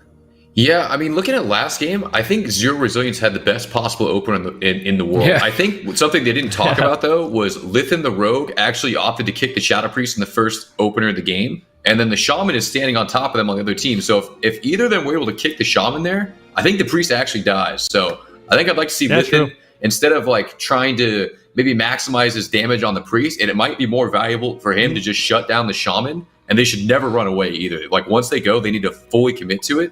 But I think if Lithin is more aware of the Shaman's positioning and shuts him down, that Priest is actually done. Because the Shaman, he was literally right on top of him, but I guess because kicking Shadow Priest there in the opener, it doesn't really stop anything. It doesn't really matter if the Priest dots you, because you have Cloak and you can live for the first 30 seconds. Then the Shaman can only heal by casting. So if they shut that down, I could definitely see the Priest just falling over. But we'll see what happens. I really feel like it's Yoshimitsu's job to do that, actually. He needs to be the one, Feral Charge, interrupting the Shaman when he's free casting like that, when he's behind. Because I do agree, they should shut down those heals, but I think there's only either you both all in on a DPS with the Druid interrupting, or you actually do a split where you have maybe the Warrior sit on the Lock or the Shadow Priest, preferably the Lock, actually, and then you have the Rogue sit on the Healer. It's also an option. Actually, one nice thing about this matchup, just quick, is actually Rowdy's using Fear Ward on Dally, so they're kind of completely nullifying that Warrior crowd control. So Dally can basically free Trinket out of the blind, but we have a very explosive opener here. Lithin going to be starting out on Rudy very early on here, Sid. Yeah, and you can protect your totems on the bottom. I really... Whoa! Oh, but they're just going for all damage at this point onto Rudy. He's getting mace stunned. That could be it. He's getting crushed at 1%. Power shield at 1%. Daily is bombing and heals, but he can't do it. He just cannot handle the heat that Lithin and Saigo brought in game 2, completely overwhelming the Shadow Priest. Now the Warlock's still going to try and play this out, but he's going to be quite squishy without that Soul Link. I don't think he's going to be alive here for much longer. A gouge over onto Daily. Beautiful punish here. I was saying that I thought that this map would benefit them. They can hide their totems in the bottom. They can utilize the mind control. If they go after the Shadow Priest, then the Warlock's going to be able to freely fear the Druid, but they just said, nope, we're just going to kill you. That's going to be the best option for us. And they just ran him over, man. A quick game too. Yeah, I mean, that's basically as quick as it gets. We definitely see some fast ones here today. Zero Resilience actually going to be putting a point on the board and tying up this series. So obviously both these teams have win conditions. We've seen it in both games, and it's just all going to be about that momentum, getting that initial pressure and kind of riding that momentum, and whoever can kind of do that and dictate the pace of the matchup really feels like they're going to pull it ahead in this one, Zico. Yeah, absolutely. And a lot of it comes down to those opening stages, right? And we got to see those right now. They get a set. What did he get on Daily here? He's purging. He just falls too far behind. He's just not healing. And there was also no Earth Shield, I think, there on the Priest. But look at that damage with that Mace Stun, and then intercepts back and just one execute there with the Death Wish of Saigo. He's got a full Rage Bar as well. You're not surviving that one if you are the Shadow Priest. It just comes down to Daily being too aggressive here, I think. I think in the start, he needs to focus more on just making sure that he can actually survive. He ran down, dropped his totems, ran towards the bridge, threw out a couple of purges on the Warrior. In my opinion, he should have used that time, fall back a little bit, drop an Earth Shield on the Priest, sit back, maybe even precast a heal or snipe a purge if somebody comes into his line, but definitely not kind of force himself to have to reposition while they're already on his Priest. That was definitely tough for him. Yeah, he needs to buy a little bit more time for his team. So I do agree. I think taking more of a defensive posture, because eventually once they're dotted up, they can get out the purges and kind of catch back up on damage with their Bloodlust. But if the first heal you're throwing out when you're not crowd controlled, is, your NS when he's 20% health. That's basically worst case scenario for the side of shadow play. So definitely going to have to slow it down just a little bit. Probably got ahead of themselves after that quick first game, but Zero Resilience, obviously, I mean, these guys, I think their name says it all. They're looking to play aggressive. They're looking to put out that damage, and definitely kind of horrifying there. I feel like shadow play is maybe taking a little bit aback of that last game, Sid. Yeah, I think just spreading out, right? Like Peekaboo said in the first game, it seemed like Zero Resilience, all they had to do was interrupt one heal and it would have been the death of the Shadow Priest. So now in that game, they gouged the Shaman, they War Stomped the Shaman, they put a lot more interrupts into the Shaman's casted heals. If Daily was further away, none of that would have been able to hit him. So spacing out so the Shaman is able to cast heals early on, let the Warlock get some dots rolling before you get aggressive, I think is going to be important here. Zero Resilience can definitely punish the positioning here, and positioning matters so much. Like as soon as you pick a spot, you're kind of stuck there because you have to cast to be able to output any healing. So if you're right next to the target that's being hit, you're stuck next to the target, which means you have to deal with all of that crowd control. So this map should be better for picking their positioning. If they want to stay back in the room, they can have the Shaman in the back of the room healing the priest, or they can put the priest in the back of the room, the Shaman at the front. They're gonna be able to space out a bit better if they want to wait in the room and try and find a target in stealth with the paranoia. This might be a bit of a stalemate depending on if they camp the starting room with paranoia though. So I do wonder how Zero Resilience want to deal with that if Shadow play the starting room. Yeah, could be a really effective strategy. For Zero Resilience as well, I feel like another tool they have, we haven't really seen them utilize, is the Nature's Swiftness. I mean, Nature's Swiftness obviously going to provide a very powerful heal, but if we see Zero Resilience play that super all-in aggressive strategy, you could see an NS Cyclone out of the Blind Trinket, which could be really, really effective. Where are they going to go? Sap onto the Warlock, opening up on the Shadow Priest. Once again, Daily needs to avoid crowd control, but gets blinded. Trinket's out of blind. Is there any more crowd control? Here comes the Bloodlust. We see the Druid coming in with a War Stomp, but gets War Stomped himself. Now bashing Daily. Full crowd control. If they get a Cyclone here, it's game over. Is he NS cloning him? He gets Death Coiled right before he can chain it, but it doesn't even matter. Rudy is just getting absolutely smacked. Game one is looking like Zero Resilience just were going easy on Shadow play, because now at this point, they are just taking the show away. That's exactly what I wanted to see, with the Druid locking down the enemy healer. That's exactly what needed to happen for them. Yeah, before you fall too far behind in the match, Peekaboo, it's just all about that momentum. I mean, if the Shaman is just going to snap Trinket that blind every time, it definitely feels like Zero Resilience has kind of figured it out for those all-in. Yeah, I mean, Zico could not be more spot on. It looks like Yoshimitsu is just playing a lot more confident. In the very first game in the Grand, Yoshi's on the complete other pillar from the team, and these last two games where they've won in the first 10 seconds, Yoshi's right in there. He's got War Stomps on the Shaman. He's using Kick on the Shaman, so even though if it doesn't land, he still has to fake cast it and it takes time. And even in the last game, it looked like that could have been overkill if because we see he runs in and gets the bash after Daily Trinkets the blind. And he could have actually sent the NS clone, it looks like, too. So that could have been even worse for him.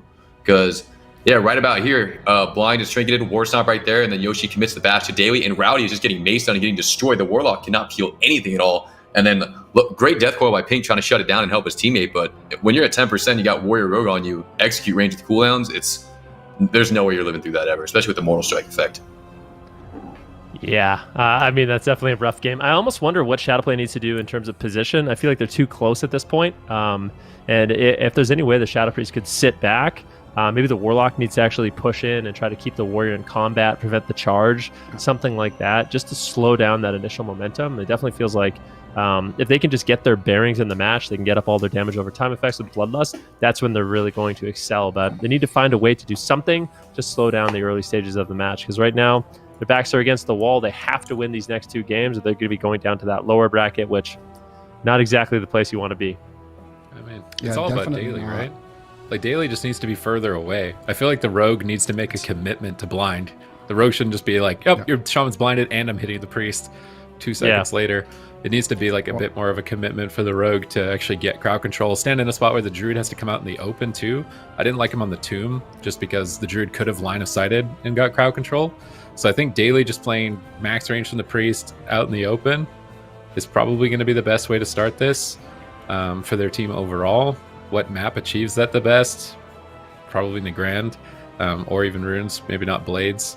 But it seems like it's just all positioning. They need to stand in a way that they can help each other, right? If the Shaman is just all alone getting CC'd and nobody can really help them, then it's going to be too rough. If the rogue is able to get uptime in CC, that's not going to go well.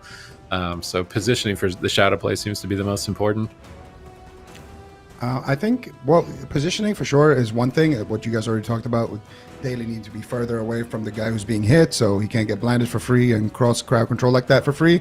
But I think another thing that's really important is actually the targeting of shadow play. They're going after the warrior every single game, and I think they should go after the druid. I think if they go after the druid, when you play with a UA lock and with a shadow priest, you have 2 instant fears. So as a warlock, you get access to the instant howl of terror. As a shadow priest, you already have your psychic scream. Those are your bread and butter when you have melees on you. So what I would like to see is shadow priest kind of a little bit in the back, Daily even further back, and then the warlock kind of being the goalkeeper between them. And then the warlock, if he ever gets a fear on the druid, he can just dot him up, build up his pressure, and they can just go for a big all-in with the silence, death coil, and spell lock. Yep. The warlock can even Feldome summon a second pet and spell lock again.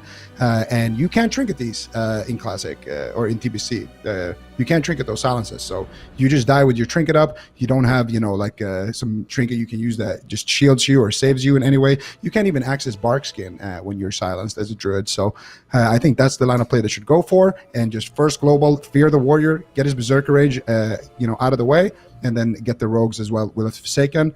And then you have that for the second Howl of Terror from the Warlock. After 10 seconds, when that Berserker Rage is down, that's when your Shadow Priest is going to be able to start playing the game. And that way you're going to use your offense to kind of alleviate the defense. Yeah, I think you nailed it with that one. Just got to use that positioning to actually stay in the open and allow the Warlock. I mean, I did talk about it in the first game. The thing that's going to be the most devastating for this Druid is just a Warlock raining down havoc with fears and bloodlust. It becomes really, really difficult at that point. But with the way they're playing it right now at the Tomb, it's almost impossible for this Warlock to get that kind of offense rolling. So we need a position where they're in the open. Game number 1, maybe they have like a false sense of confidence based off what happened in that game. They kind of all were behind the pillar, dragging everyone back, had that aggressive pressure. But on Ruins of Lordaeron, I feel like they definitely have to play a little bit different. Otherwise, I think it's going to be the same result. Zero Resilience just going to run them over. So we're going to have to see some huge positioning changes for Shadow Play if they want to win this game and stay in this upper bracket, Sid. Yeah, I think I want to see the Warlock just run in and maybe just Curse of Exhaustion the warrior as soon as possible. Kind of like rush the sap, force the rogue to sap you while your team is far away, so they don't immediately get on target while you're sapped. Because you're not going to die with the Warlock shield at the start of the game, I think. So just get really aggressive and try and get combat on the warrior and slow down the warrior's progression. Because then if the Druid has to come out to dispel exhaustion, then the Druid's now out of stealth. That gives you time and visibility to deal with him. So just send the Warlock in and try and get the Warrior, and then have the Shadow Priest and the Shaman position further away from each other. If we see that, I think we're going to see Shadow Play doing pretty well. They could also play a Succubus and just ignore the Warrior and just spam Seduce him over and over. It's also it's kind of troll because the Rogue can interrupt it, but it forces the Rogue to go off his target, and mobility is definitely also really limited for them. I really like what you said, Zico, because I've been sitting here thinking about that, because the very first game was lost by Yoshi's team because the Druid was not able to connect to the Shaman. So if the Shadow Play instantly starts targeting the Druid and is there to immediately coil the Druid away from the Shaman, that seems like that'd probably be their highest chance of actually surviving and attacking that guy to get him off of their healer, because it seems like the rest of the Druid has been able to shut down the Shaman every single game that he's got on top of them. So if they're able to prevent that, and like you guys said with the positioning as well, I think the Warlock could also try to get more aggressive and get in there and try to take more control of the game. But I think that target choice might be a very big deal. So I wonder if they'll try that, because if they can get Yoshi off of their Shaman, then it seems like they have a fighting chance at least. But if the way it's going, if Yoshi ever gets on top of the healer, it seems very difficult to ever recover. Yeah, 2 interesting compositions in the upper bracket. We're going to game 4 between Shadow Play and Zero Resilience. Zero Resilience, the last few games, they have made quick work of routing the Shadow Priest. So we're going to have to see some sort of change here from the Shadow Play on Ruins of Lordaeron. Or Sid, I fear this could be the end of them. This would be a fitting final resting place still back in the day, as it's always been a cemetery. We see Daily positioned 80 yards away from the Shadow Priest. I love this positioning, but the Warlock is sapped. They open up on the Priest. Yoshi's in position to CC Daily. He roots him up with a Wild Charge, now into a bash, into a Cyclone, likely in the back line. If they trinket a Cyclone, it's game over. They're trying to bait it. They don't want to use the diminishing return, but they managed to resist the Cyclone, but Rudy is still taking a lot of damage. He's just going to absolutely get chopped They tried to make it through the blender, but it did not work. We got a Shadow Play smoothie served up by Zero Resilience. One thing I noticed that game is Saigo, he actually switched off the mace, so no longer playing mace, and he respected into sword specialization, so he could be getting some huge sword spec procs, but that was once again a quick game coming in from Zero Resilience. You don't need those mace stunts when you got a kidney shot on your team. Just go for more damn, and that's going to be it. You got the Druid coming in there as well. And I mean, this is what we talked about after that first game. It's all about that Druid, man. If he can shut down the Shaman from doing anything, they will just have a great time in that matchup. And it really comes down to just small details from the side of the Shadow Play. I think for them, they just got to make sure that the Warrior doesn't get that uptime for free. And I think the best thing you can do is just have the Warlock run in, Curse of Exhaustion, the Warrior, like right here when he's standing like this, just go in and pressure him, because the Druid is not going to go back and dispel him. Or if he does, well, he's not going to get this opener right here where you just Feral Charge daily into a Bash, into a full Cyclone if he wants to. He can even NS clone. He actually War Stomps, clones him daily, resists it. He actually didn't even ground there. Oh and my just goodness. bombing out heals, but it just doesn't matter.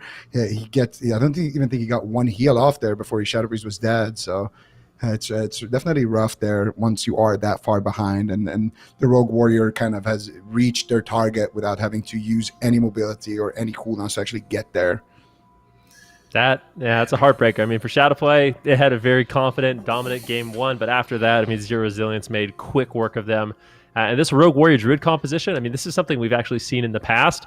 If you want to blast from the past, is something Azael and his team used to run as a counter comp. So, they primarily played the Warlock Rogue Druid, but Azael would sometimes play as the Warrior. This cleave setup, obviously very powerful into certain compositions. So it's nice to see it still kind of, bringing the pain. So we'll see how far they can get. They're going to stay alive in the upper bracket, and for Shadow Play, they will be going down to the lower bracket. I mean, eventually we can see the bracket, exactly which team they're going to be falling against in that lower bracket, but I just feel like the European scene, Zico, right now, especially with the Burning Crusade, feels incredibly competitive. We have so many strong teams. Yeah, absolutely. And that's kind of how it's been since it came out. There was a lot of people with tons of experience in TBC. They're all playing on EU, and then you got a lot of people coming from retail, picking up the game, and that's where it's at. There's always active. The ladder is always active. People are getting super high rated, and it really shows here in the tournament as well. Every single team is looking like they could just be the team that takes it so far. Yeah, we'll have to see who does eventually take it. But this next matchup we do have is going to be You Want Trouble, which I believe is a Warrior Lock Druid, the only Warrior Lock Druid in the tournament, and they're going to be going up against a Meme for a Dream, the Mage Lock Shaman composition near and dear to my heart, obviously.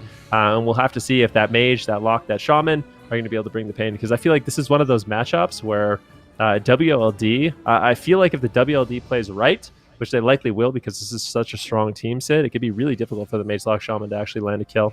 Yeah, we got Genghis on this team for Warlock, and I think that there's been kind of a debate right now as to who's the best Warlock in Europe, so this is a good showcase of being able to show which one is actually of top performance with so many Warlocks in it. So I'm very curious to see how these teams perform against each other. Another interesting matchup, one that we haven't seen. Seems like almost every matchup of the day is going to be a completely different one.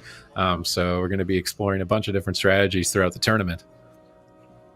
Yeah, and I mean, we definitely found some surprises so far. We've seen the Shadow Priest RMP, we've seen the Shadow Play, the Rogue Warrior, which wasn't actually surprising here today, but obviously a really fun composition to watch. But yeah, WLD versus Mage Lock Shaman. I feel like this is going to be one of those matchups that could go either way, but I would say the WLD has a slight advantage. We're going to have to wait and see. So far, I've been having a lot of fun with these matchups. We're going to go to a quick break. Don't go anywhere. We'll be right back with the next match.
Welcome back, ladies and gentlemen, to the Classic Arena Tournament. We've had some fast-paced Burning Crusade action here today, and we have some really, really exciting games. We're about to see our final 2 teams that we haven't seen perform just yet in this top 8. It's going to be You Want Trouble playing Warrior Lock Druid, more than likely, going up against Meme for a Dream, who has been playing the Mage Lock Shaman. So some really explosive compositions, and still a lot of really strong teams in this bracket here, Zico.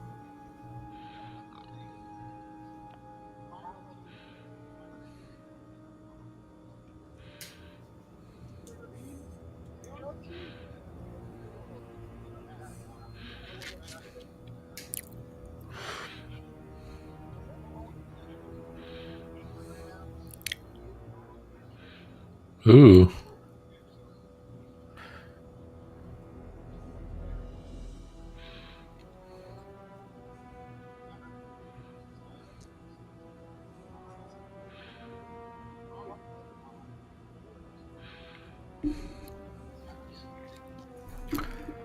Oh. Oh, man. It's okay. We had our first mute here today by Zico. If you're wondering what's going on, we're all listening to his analysis, and you guys couldn't hear him, so super unfortunate. But yeah, Zico, do you want to repeat everything you just said? Yeah.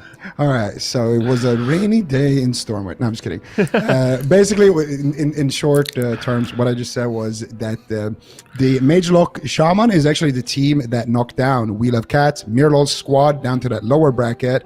So they're definitely a team you cannot underestimate. And then on the opposite end, you got the Warrior Lock Druid of Genghis and the squad. These guys are veteran TBC players and expected to be one of the contenders, at least making a top 3 here in this tournament. So definitely going to be interesting to see what they can do here. And Dreshnu on that Warlock, I've been seeing him play a lot of Destruction, but I don't know if he's actually playing Destruction in this tournament. So that's something we're going to have to keep an eye out for as well, if he is playing that Destro.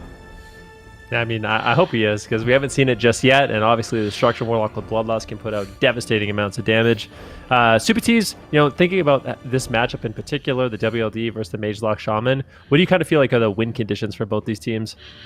I mean, it's all about getting the warrior uptime, right? If the warrior connects, then somebody's going to get wrecked. And for the mage and warlock, it's all about dancing around the warrior, but you also kind of want to hit the warrior because nobody really wants to hit a warlock.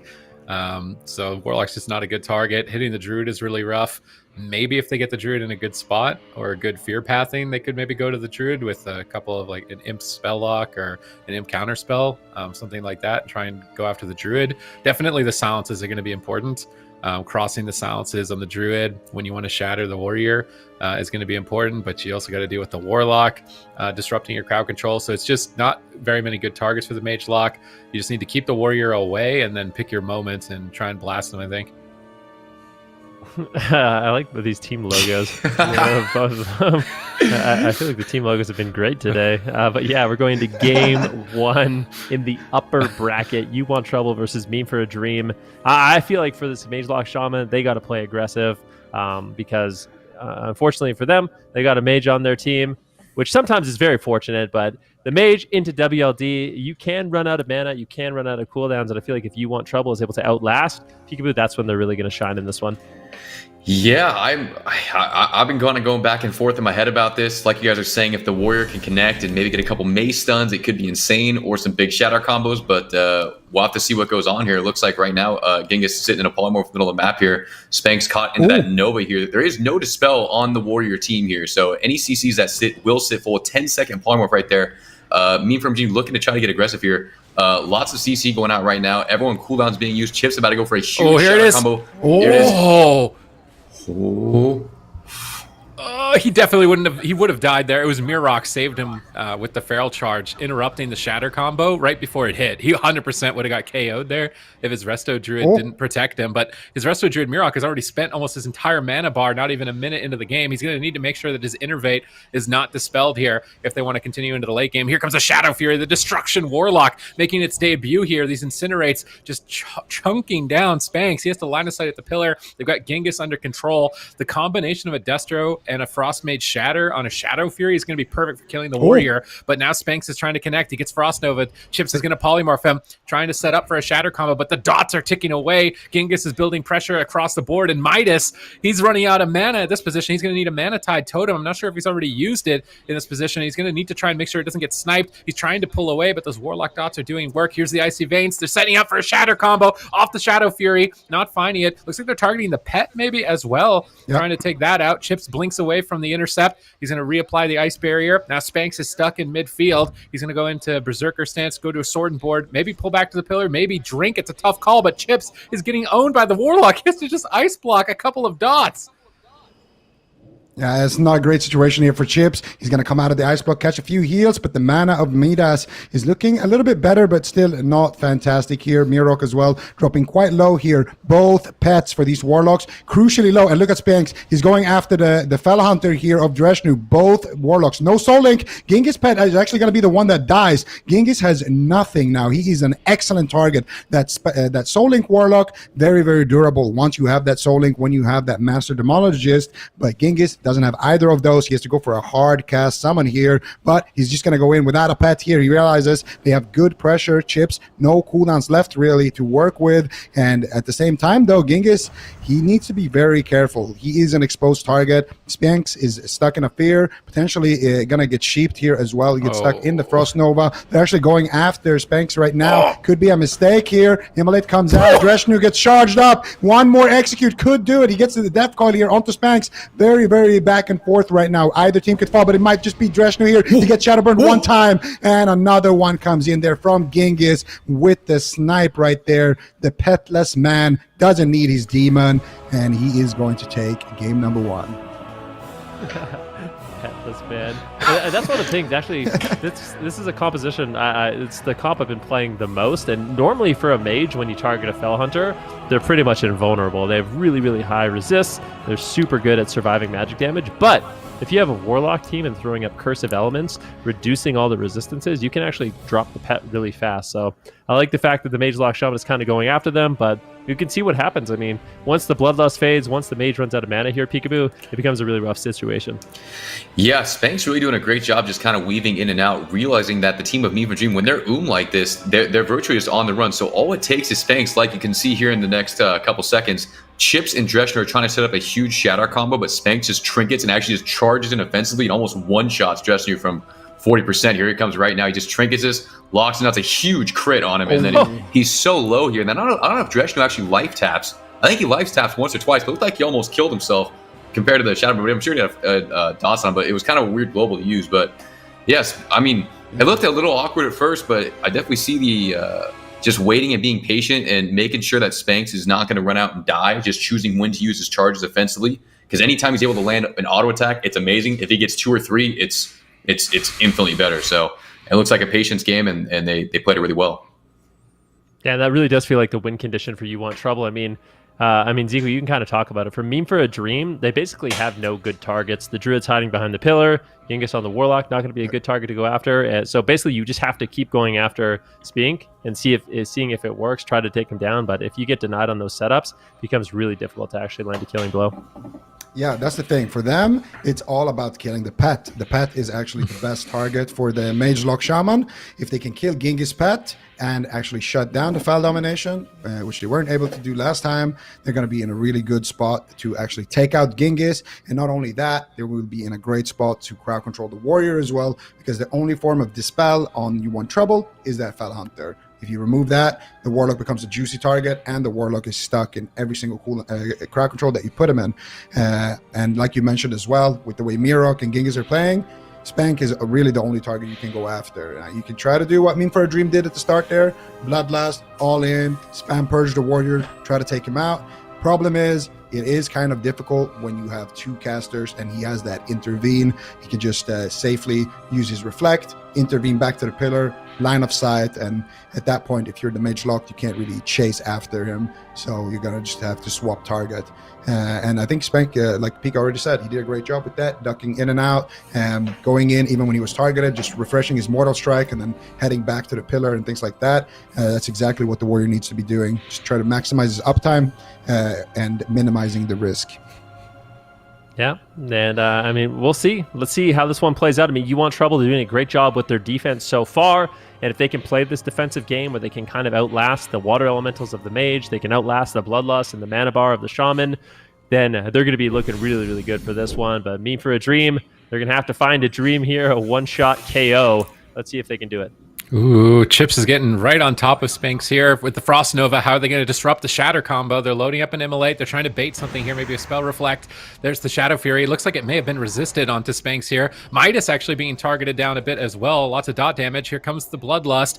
Not really connecting any damage. Spanx is just going to sit at the tomb. If they can just avoid the Bloodlust as long as possible, that's going to be a major tool out of the kit for Meme for a Dream. They're trying to get onto Chips as he's pushing forward. He pops the Icy Veins, goes for an Imp counterspell, and tries to burst down Spanx with some Chain Lightning support. Mortal Coil on the Trinket. Beautiful punish here by Dresh, but not able to connect. The pathing on that puts Spanx around the corner, and they aren't able to KO him.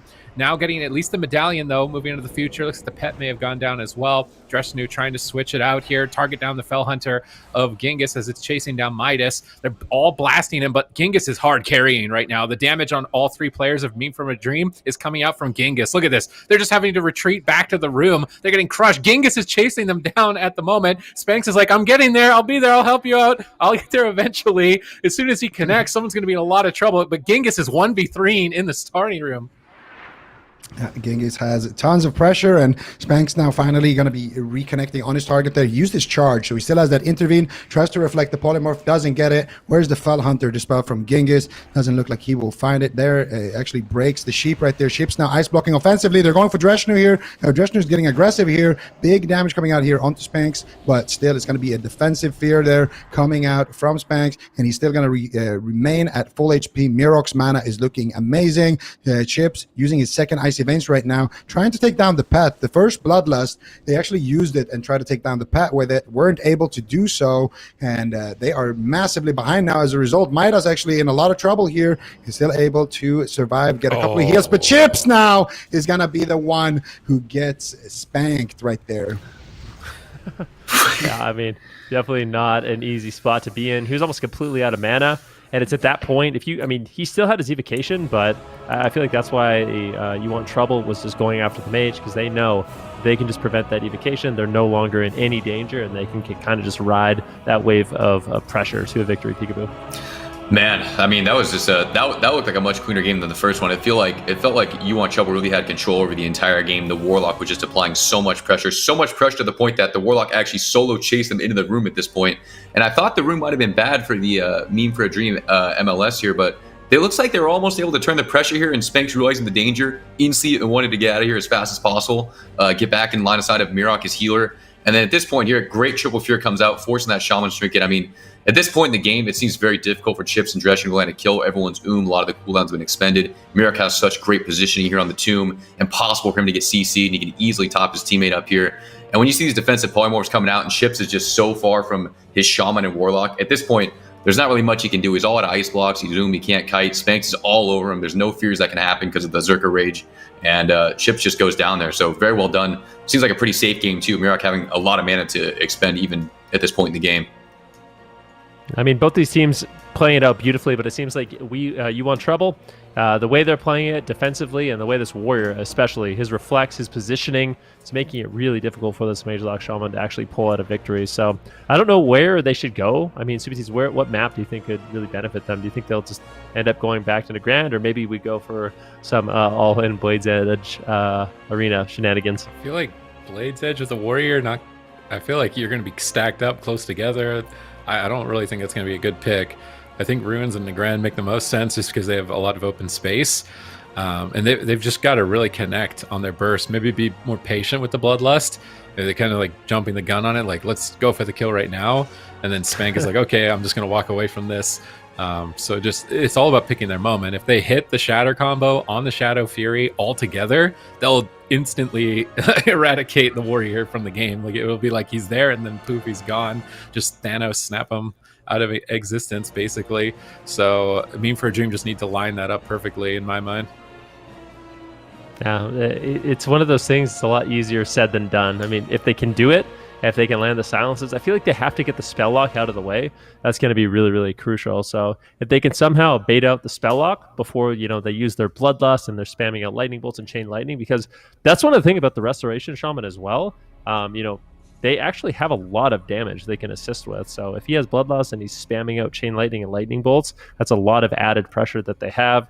And that's really what Meme for a Dream's composition is all about. Just all connecting on that Shadow Fury, going for that one shot.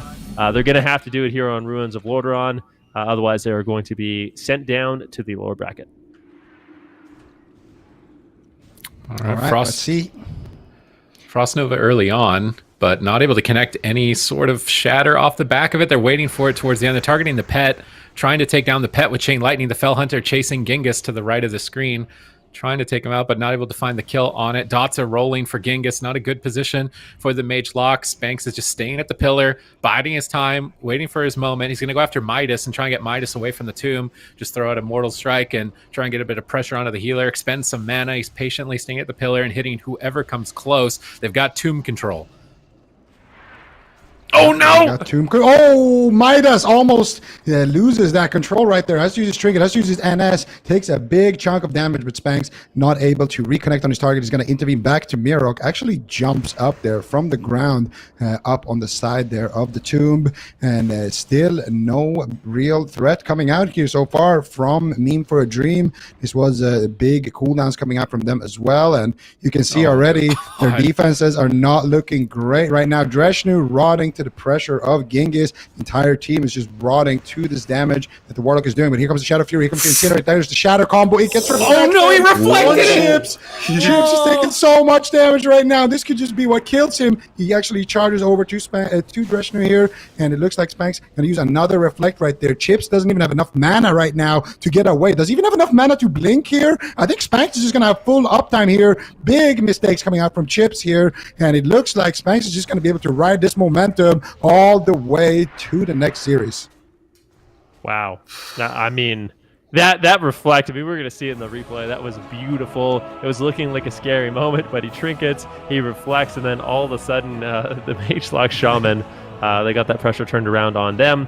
And I do feel like, the mana management wasn't necessarily the greatest, but it can be a tough situation to be in. A lot of those moments, it's kind of do or die, because you can't just wait around. You can't infinitely reset. You're playing against an SL Warlock and a Warrior, and that could be a really, really rough spot to be in, Peekaboo. Man, that was actually such a disgusting reflect. I actually didn't realize that he was going to reflect spells from both of them at the same time, and then it looked like just You Want Trouble was in total control of this game. They had total tomb control. The Shaman was positioned, and here's the Trinket Reflect on the big Shatter combo. They both almost got one shot from it. And at this point, that was their one real chance to go. Because if you're Meme for a Dream, you only have so long to get the setup before you have that Affliction Warlock timer before everyone just starts dying on your team. And it's really hard to get through Reflect and Counterspell. Looks like to actually line up the one shot properly on the Warrior, especially when it just feels like they're behind so much. Because when you're playing from behind like this, the other team is not afraid of you at all. They're not scared. They know that for them to die, it's going to take virtually everything to be perfect in your favor. So. Honestly, I was pretty surprised to see the game go like that. It seems like Spanx' team was able to learn the matchup a lot better after that first game. First game looked like was their worst game, and then as time went on, it seems like they just really figured out when they could be aggressive, when they couldn't be, and it really showed. Yeah, no doubt about it. And I think the one thing that's really interesting about this, Sid, is this kind of shapes up that upper bracket in an interesting way, because I feel like Zero Resilience, the composition they're playing, I would say probably struggles against mages, but they're not being met with any mages. And now they get to play against the WLD. This could be a great opportunity for them to make it into the finals. You feel like they're just like the puppet masters? Like, yes, just dismantle all of the mage teams for us. Yeah, kind of. Just waiting, like, this is how we planned it. This is what we want. Zero Resilience is definitely pretty happy, I think, to avoid Meme for a Dream. That's a comp I think that could totally dismantle their strategy. And now Meme for a Dream in the lower side of the bracket. Is it a rematch, I think, for them against Mirror? I'm pretty sure. It could be. Ooh, that'd be sick. That'd be cool to see. The grudge match. I don't think Mira was very happy about that. I think it was a close series, and that's why Mira ended up going down to the lower bracket. We Love Cats ended up going down to the lower bracket. So they're probably going to be looking for revenge against Meme for a Dream Zico. Oh yeah, no doubt about it. And that is going to be the matchup. We're not going to see it right now, but that is going to be the last matchup of the day here potentially. Yeah, I mean, Mir definitely wants his revenge. We all, kind of were surprised to see what Mir's team is down in the lower bracket. They lost to a Destro MLS, but I think I was watching his stream, and he was talking about the game a little bit, and he said he got dotted through Cloak of Shadows, and some things like that happened. So definitely very unfortunate. Now, are you going to say you got unlucky again if you lose? This is where they need to step it up. But of course, first we're going to see our beloved Shadowplay go up against Ha. Yeah, and I mean, Shadowplay, they just got off of a really, really rough matchup being sent into the lower bracket. They kind of got dismantled by Zero Resilience, so slowing things down, not playing against a Cleave team. They have to, slowing things down, so to say, against the Rogue Mage Priest. Yeah, but I feel like this is a matchup Shadowplay could win, but we'll definitely have to see Ha on fire early on in the day.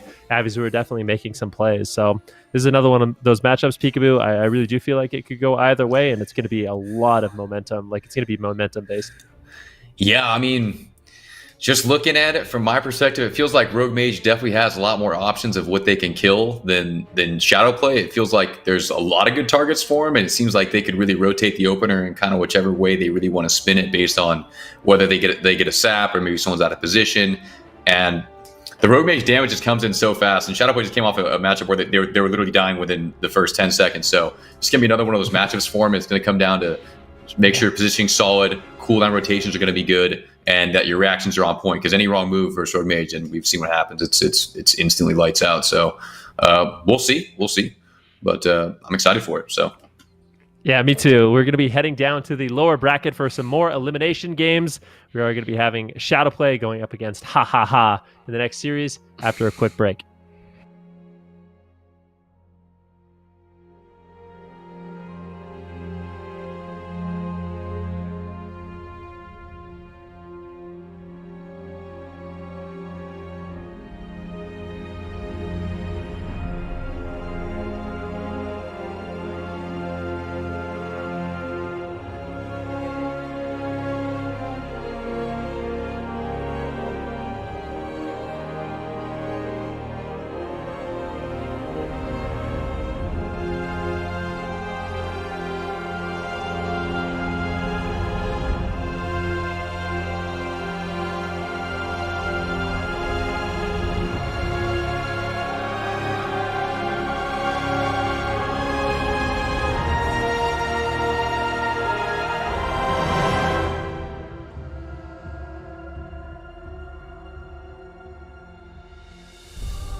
Long ago, mighty warriors proved themselves in the stadiums of Outland. Their ferocious combat inspired the denizens of Azeroth to take arms and fight in the arena. Such a time is now a distant memory. But once again, legends will be born in the arena.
Welcome back, ladies and gentlemen, to the Classic Arena Tournament. We are now in the lower bracket with just a few series left today. We've been blasting through these games, some really, really quick matchups. I mean, we can take a look at the bracket and see exactly how it's all gone down here, Sid. Yeah, I mean, we saw Shadow play. I feel like there's so many teams in this tournament we've actually said are probably going to take the whole thing that I feel like we've almost said all of them could take the whole thing. So yeah, that's really kind of speaking to the skill level of Europe at the moment. And they're all playing different compositions. I don't think there's a single team that's left here playing any overlap. I don't think there is. We got a Rogue Mage Priest, Rogue Lock Priest, we got Shadow Play, we got Rogue Warrior, we got Mage Lock. Right now, Shadow Play versus Rogue Mage Priest. With BlizzCon champion Chaz on it. So this is going to be an insane series moving forward. I'm curious to see how the Shadow play this matchup. Are they going to dot multiple targets? Because Prayer of Mending on the Discipline Priest is actually a really good way to counter damage across the board. Or are they going to focus on a single target, try and burst down a single target with Purge? And what options are they going to go for? I mean, only time will really tell, but I think that's an interesting thing that you mentioned. We actually have 6 different unique compositions in this tournament left, so your guess is as good as mine. Who's going to pull it ahead? At the beginning of today, I would say that it was going to be an RMP or a Rogue Lock Priest. Like, I was kind of in the same camp as Piku, maybe WLD. I mean, those are kind of the traditional compositions, but Shadow Priest, the Shadow Play, the MLS, maybe we even see a Cleave, the Rogue Warrior, something a lot of teams don't talk about or don't implement, but a really, really strong comp. So, Zico, looking at these teams so far, I'm going to kind of put you on the spot. Like, which one do you think is going to be making it all the way, or at least to the finals? That's tough. Wait, let me check. Okay, I had to look. When you said looking at these teams, I was like, okay, looking at my mic, is it muted? It is not. It's. I mean, heading into this tournament, I would say ha ha ha ha, or Mir's team. I would say those two teams are the favorites. Maybe the Warrior Lock Druid that we just saw with Genghis and Spank and Mirox, maybe those guys as well could make a really deep run and maybe even take down the whole thing. But those 3 teams is what I would guess at. But after having kind of had a chance to see everybody play, I would say Genghis team.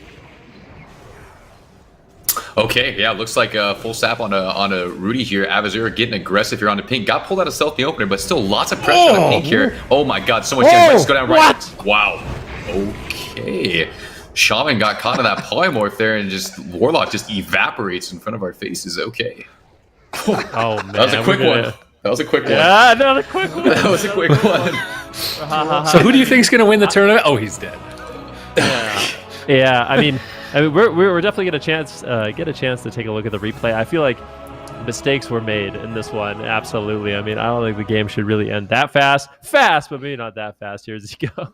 Yeah, let's have a look. Okay, so we got a sap onto Rudy, full sheep here secured onto Daily, and at this point, I mean, the Warlock has to dispel it or the Priest has to dispel it, but he doesn't get the Fel Hunter dispelled. The Fel Hunter was actually in a Nova there, I believe, and also the Nova did not break. So Pink's pet here is awfully positioned. It's right on top of him. You should park it in Daily's line of sight. He could actually. He did actually dispel. Oh. Yeah, he should have waited 2 seconds with that Fel Hunter dispel. The Nova would have ended, and he would have actually gotten the sheep 100% there. So this is what we were talking about when it comes to TBC.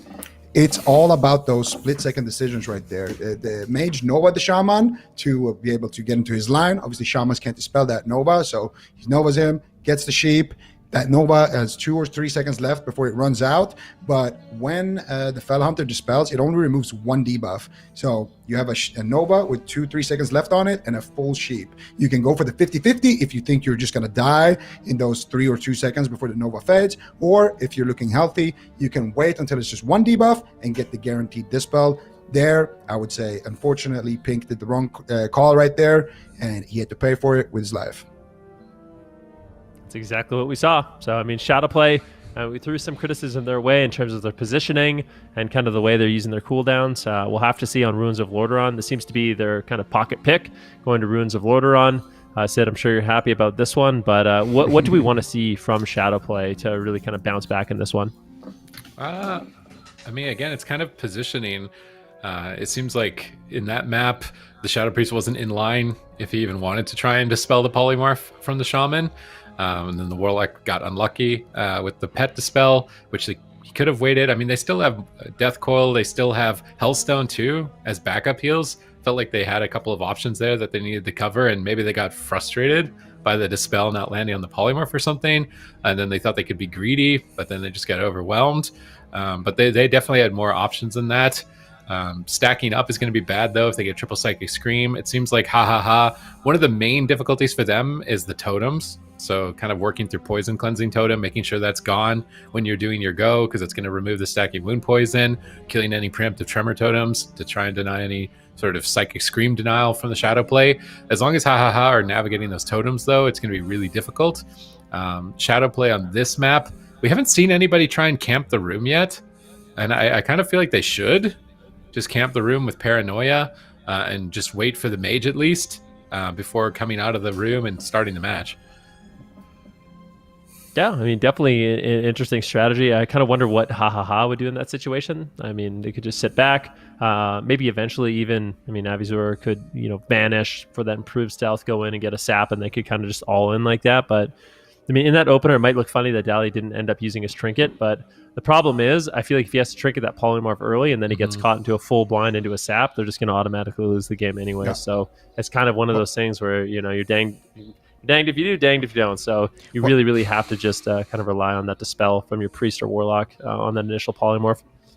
The problem is Daily. I mean, he might get sheep shotted into a sheep, or he might have to walk where he gets feared into a sheep. Like you can't guarantee that he's gonna just defend himself from getting sheeped. The real issue for them was that the Shadow Priest was also cross crowd controlled in that opener. They had a sap on the Shadow Priest into the cheap shot sheep on the Shaman, and they didn't get the dispel there. So it's just a perfect storm there for If they don't have that sap on the Shadow Priest, well, he can just go and dispel it. Shadow Priest here, there's no, you have to mass dispel to get the crowd control. You just walk up and dispel, and your only cost is that mana. So they need to make sure that they can never have Daily and Rudy in crowd control at the same time. If that happens, it's going to be super tough for Pink to stay alive. Yeah, I mean, we're going into game 2 between and Shadowplay. Ha ha ha, making quick work of Shadowplay in game number 1.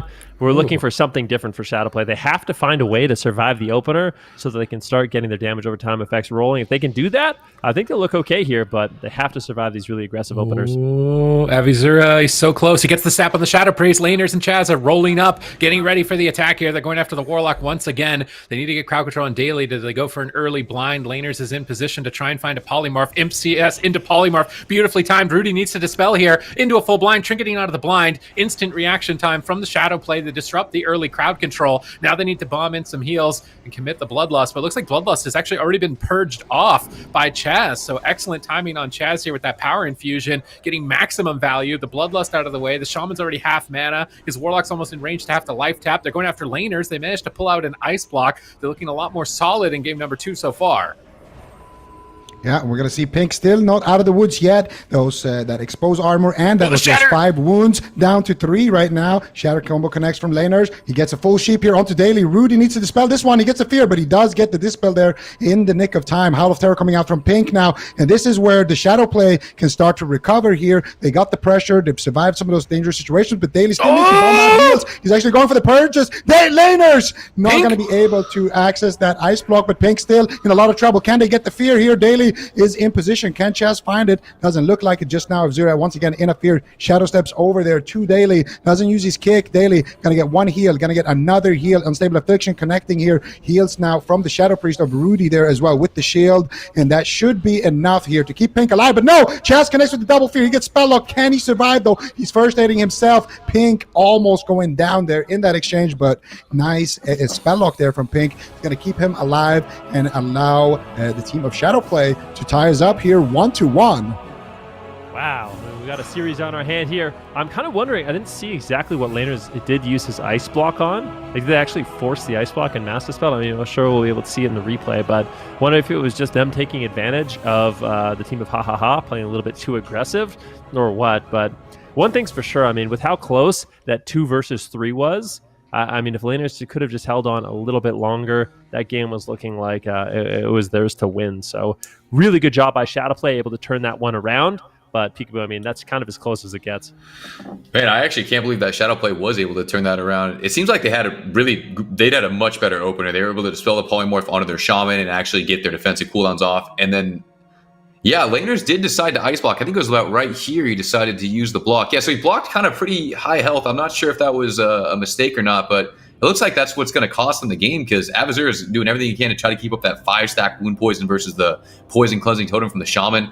And so it was like somewhere right around the point where Laners is just getting rotted down here. Daily caught on that full sheep here, and it looked like Avizur also lands a kick on the Daily. They're in a pretty commanding position, but then right here it starts to turn around and Laners on the back foot, and Chaz just not able to top him up from behind the box because he got kicked into a pre-silence, and I guess the mage got stunned off that as well. Couldn't help span the mana shields, and unfortunately was still in hypothermia for a little bit longer. So yeah, I guess if Laners doesn't ice block there, I think they probably have that one in the bag. I'm not sure if that was just a miscommunication. Maybe it was a mispress, or I'm not exactly sure. But it looked like they probably were going to win that game if he does live a little bit longer there. So yeah, I would say so. I mean, 2 versus 3 was really, really close. Yeah. Laners maybe going to be a little bit more conservative. I didn't actually see how many dots he had on him. He could have been fully loaded up with, UA, corruption, everything imaginable. And Chaz is just saying, hey, you know what, Ice Block, get it off. We'll never know those communications, but we do know we're going to be going to Grand for Game 3. Supities, I mean, that was still such a close call for Shadowplay. Is there anything you saw that they could even do better to maybe have a higher chance? I mean, they were able to come back and put a point on the board, but still a really, really close match. Well, I like when they had the momentum, they rode it, right? All 3 players were on top of Chaz, Shaman Interrupt, into Shadow Priest Silence, into Warlock Interrupt. I really liked that coordination to just totally remove the priest from the game, target down the mage, purge down the mage, and then use all your crowd control on the rogue. I think that was a good strategy, so execute on that again. Fear is going to control the rogue, interrupts into the mage, purges into the mage. Try to get fears into the priest if you can, but interrupts likely going to be more than enough for that. Survive the opener, make sure the priest is in line of sight to remove polymorph. Daily should only be using the medallion on blind. Maybe Ha Ha Ha tries to reset more for the second blind if they get medallion on the first one. and play for that slightly longer game. Laners, I think, could have been more greedy with the ice block, although during that time, almost any point in that push, I was thinking maybe he's going to block. Maybe he didn't want to get too low and get mass dispelled on it. It's always a tough decision, especially with how fast these games have been going. But Avizura just jumps right in, sapping the Shadow Priest. Garrote over onto the Warlock. Here comes the Bloodlust from the Shadow play, trying to turn it around, but they're in crowd control. Beautiful cross right now. Rudy can't dispel. Excellent counterspell timing as well from Laners. They are riding the momentum here to try and close it out. 10% remaining health. Clutch heal comes out from Daly into a full blind on the Trinket. Beautiful punish by Avizura. Rudy gets interrupted. Avizura totally owning Shadow play in game number 3. That is absolutely devastating. That's what I'm talking about. If we see Daly have to use his Trinket before a blind, I really do feel like it's going to be an automatic loss for them, Zico. Yeah, it's all about the opener, man. They can't just stack up behind a pillar like this in the opener. They need to send in the Warlock pad, have the Shadow Priest, move up a little bit, try to avoid getting the Shadow Priest sapped. In this game, they got the Hellfire on the Rogue, so they took him out after he got the sap, but just getting that sap is so crucial. And also, again, a mistake from Daly. It's okay that the Shadow Priest got sapped, but as soon as Daly gets crowd controlled as well, it is no longer okay. Here, he had his grounding totem, he had his shock still available, but it is really difficult when a mage has, I think he actually spell stole Bloodlust laners. I'm not sure how he got the sheep so fast. We're going to see it here. He actually goes in. Oh, he has mind quickening. No, he has mind quickening gem and the icy veins right there. So he gets the sheep out of just a Nova there. And Daly decides to trinket out very late here. Actually, he gets dispelled and then trinkets the resheep and then gets immediately blinded on his trinket. And honestly, that's the mistake that right there from Daly. I think he had to trust his Shadow Priest there to keep him out of crowd control. This is what we were talking about in game number 1 when we said, yeah, the shaman is sitting a sheep and he has to get dispelled. This is what happens if you don't sit that sheep. If you try to trinket, you're going to get fully blinded. You're going to get sapped DR or sheeped or feared as well. It's a very powerful CC. It certainly is. And I mean, one of the things, too, about the Burning Crusade is we haven't really seen any of the matchups last this long, peekaboo, but in BC, Blind actually has a 1 minute and 30 second cooldown. So it always is desynced with the Trinket. And I feel like if we do see a match get to the point where the healer doesn't have Trinket for Blind, that's going to be a really rough spot for him to be in.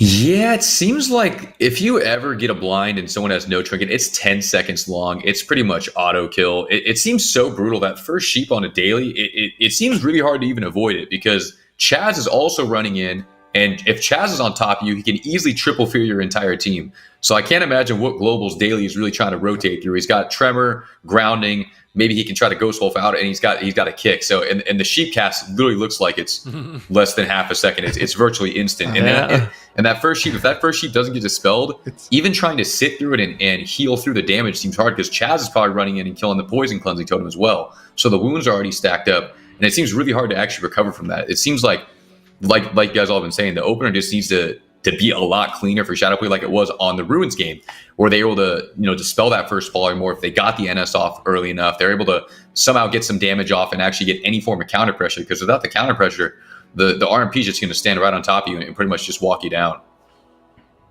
Yeah. And I mean, so far we haven't seen any teams really multi-classing, which is a bit different than what we're used to. All of these teams playing kind of unique compositions, and they have no choice but to just stick to the classes that they know and the composition that they've really prepared. So easy lock in Rogue Mage Priest once again. Shadow play, they're going to be locking in the shadow play, going back to Ruins of Lordaeron. Do you feel like you said this map is going to be enough for them to come back into the series?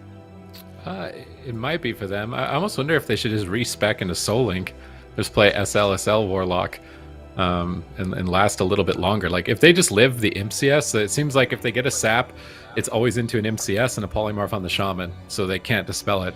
So the Warlock is comfortable for even maybe an extra second or extra 2 seconds, then they safely sit the poly, dispel it, and then they can play from there. I'm not sure if it would be as big of a loss to just not have Unstable Affliction and focus more on defense for their talents. I think it's unlikely they changed them with how fast they locked it in. They're probably just going to keep playing the same thing, but I do wonder how it would play out if they focused on a little bit more defense. Maybe the Warlock wouldn't be the target, but maybe that's better. The Warlock has a lot more disruption than the Shadow Priest at least does in the initial stages, but it's all about that first crowd control. It seems like if they get a sap on the Shadow Priest, then it needs to be all hands on deck to protect Daily from the polymorph. So maybe grounding totem should be a first priority. It seems like Daily's first priority is getting Bloodlust up, but it's like his Shadow Priest is in a sap, he's gonna get polyed, and his Warlock is dead. So it doesn't seem like the highest value time to Bloodlust right off the bat.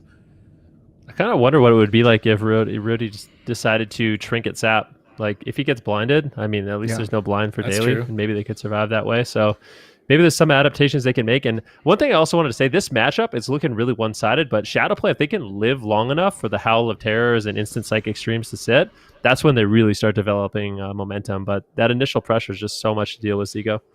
Yeah, absolutely. And I mean, here I kind of want to just see Pink send his pet in, but don't send it all the way in. Just keep sending it back and forth in the kind of midfield there between the tomb and the enemy starting room, and position maybe a little bit further back. I'm going to see they're actually going to open on Pink. They get the sap onto Rudy. No crowd control onto Daily here, so he's bombing out heal. I actually want to see him. We just go for the yes! Laners blocks offensive. That's just going to be the game over here potentially. One more second for Daily. He gets the NS off. Big heals coming out, but he gets blinded. He trinkets out. Do they have a Shadow Step kick? Vizura finds it, and that should be the game right there. And that is those split-second decisions we're talking about. I said it as well. As soon as we saw that pressure come out, Daily has to go for the NS right there. It's very obvious what Laner wants to do there. He wants to go for the counterspell. If they land it, well, they're just going to win the game. And of course, Abzura is there as well with the step kick. So he sits through the first counterspell and he goes for the NS and then he goes for the second heal. But it's just not going to be enough there because you fell so far behind. Whereas if you NS the Warlock, well, he gets a chance to actually start playing more aggressive, and you don't have to worry. If I get kicked, this guy's going to die. You have a little bit more wiggle room to work with, give yourself a bit more time to actually go for fake casts. So, yeah, one wrong split-second decision by the healer, and it's going to be instantly the game. Wow. And we've been saying it all day. Those split-second decisions really can dictate the pacing of the match. I mean, Peekaboo, you can walk us through this replay. This is definitely an impressive performance by Ha. This was just a brutal start to this game. Abizur just kind of waiting for his right moment to want to commit to getting the sap onto Rudy here, waiting for his team. His team's waiting for the sap, and then once the sap lands, they will start running in. Same opener, it seems like it's happened every single game, just sap onto the Priest. Even if the Hellfire knock shot, he goes for the Vanish Garrote, puts up that quick expose. They opt for no early blind onto Daily, and then Laners lands a massive blink counter spell onto Daily, and it just set everything up. That was ridiculous angle on that, actually. That was crazy. Yeah. And then off that full counter spell, Daily does get the NS, blind from Abizur right in the middle of the cast to shut him down, force the trinket, lands the step kick, and it's just over. Like there's just nothing they can do at that point. That was like the most insane angle in the Blink CS too. It was that was a lot of knowing how far you're going to blink to get that. That or if he's 1 foot behind, he doesn't get CS there. I mean, it's so close. Yeah, and it almost looked like Daily wanted to actually fake that, but it was just such a quick counterspell that he was able to get it off. And as a result, unfortunately, for the side of Shadowplay, they are going to be eliminated from this tournament. So we're in the lower bracket now. All these series are going to be elimination series. And the side of Chaz, will advance in that lower bracket, which kind of leads to our last matchup of the day here, Sid. We Love Cats, Mirror with that Roguelock Priest going up against Meme for a Dream and their Magelock Shaman. Yeah, the Roguelock Priest having to dispel is going to be super nice for getting uptime. But we also saw Mage Warlock. I wonder if they're playing Destro, or if he'll flip depending on comp and matchup, or if he's just straight Destro the whole time. I think Zico said he plays Destro on ladder, so he's probably preferential to Destro. But Destro could just outright get killed, I think, by Roguelock Priest. So this is going to be a tough series, I think, for both teams. Yeah, it's definitely going to be an exciting one. I mean, Mir, the reason why they're in the lower bracket, a lot of people expected them to kind of just walk all over this tournament, make it into the grand finals. I mean, they were one of the favorites for sure, but the reason they find themselves in that lower bracket right now is this Destro Magelock Shaman. So they're going to be looking for revenge. Me for a Dream is going to be looking to keep their streak against Mir alive, stay alive in the tournament, and advance through that lower bracket. But definitely not an easy thing to do, Zico. No, absolutely not. I mean, they... according to Mir, needed a little bit of luck there to get that first win in the first play. So now, you can tell they're playing for their lives on the side of We Love Cats. They cannot afford to make any mistakes. So now, Meme for a Dream, it's going to be up to them. Can they do it again? Do they have enough luck? Do they have enough skill? We're going to find out. Do they have what it takes? in our final series of the day in the Classic Arena Tournament. Been enjoying Burning Crusade all day, but one series left after a quick break.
Welcome back, ladies and gentlemen. We have one series left for the day, and it should be a really, really good one. We have Mir, the Rogue Lock Priest. We Love Cats going up against Meme for a Dream. I mean, we've kind of just flown by today, Zico. These games have been super fast-paced, and I expect that this series is going to be no different.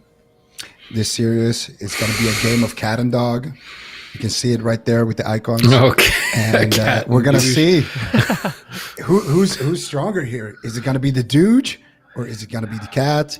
You know, I used to have 2 cats and a dog, and my cats would usually win. But in this matchup, Meme for a Dream already knocked We Love Cats down to that lower bracket, and they're looking to eliminate them completely. And of course, on the side of We Love Cats, they're looking to bring it back and show us that they are a true contender and that they want to be on the set on Championship Sunday. Yeah, I remember actually Mir tweeted out, because a lot of the competitors during like the open stages of the tournament, they were streaming their matchups. But Mir tweeted out that he's like, hey, you know what? I'm not going to be streaming any of this. I want to take this extremely serious. Like, winning this tournament is very important for me. So, I mean, they're obviously they're a team on a mission. They're looking to make a statement, and we'll see if Meme for a Dream can really stand in their way, Sid. Yeah, it's going to be tough. I mean, if you're coming in with that much passion, this much practice, they kind of dismantled their previous opponents, so they're definitely coming into this tournament ready. The only thing that could catch them off guard is just the fact that not a lot of people play Destruction. And it seems like if you even mess up on one Shadow Fury stun, you're gone from the game. So you've got 3 games there. You got to stop that from happening. And I think if they can, then they're likely going to navigate into Championship Sunday. Yeah. I mean, Peekaboo, when we talked about rogue compositions at the beginning of the day, are we just immediately getting into the... no, we're not. Yeah. Okay, so we haven't started just yet. But we talked about, I asked you at the beginning of the day, you know, what rogue compositions you thought were the best. And the composition Mir's running, this rogue warlock priest, obviously very powerful. What is it about this composition that you like so much from the rogue point of view? Rogue lock feels the smoothest because when you play with a mage, you are kind of required to have shatter setups and things like that. But as a warlock, it feels like everything is dying. So there is that potential for killing multiple things. And the threat of a warlock is much scarier for everyone on the team as opposed to kind of just one person being afraid of a mage kind of singling them out. Yeah. And also the warlock has potential to make really crucial plays such as really clutch death coil timing, huge dispels of the pet, and it can get you really aggressive. And also the fact of the counterspell blanket silence can be lined up with garrotes and also the Feldom CS. So there's a lot of different tools to actually land kills quickly, and I'm excited to see how this plays out.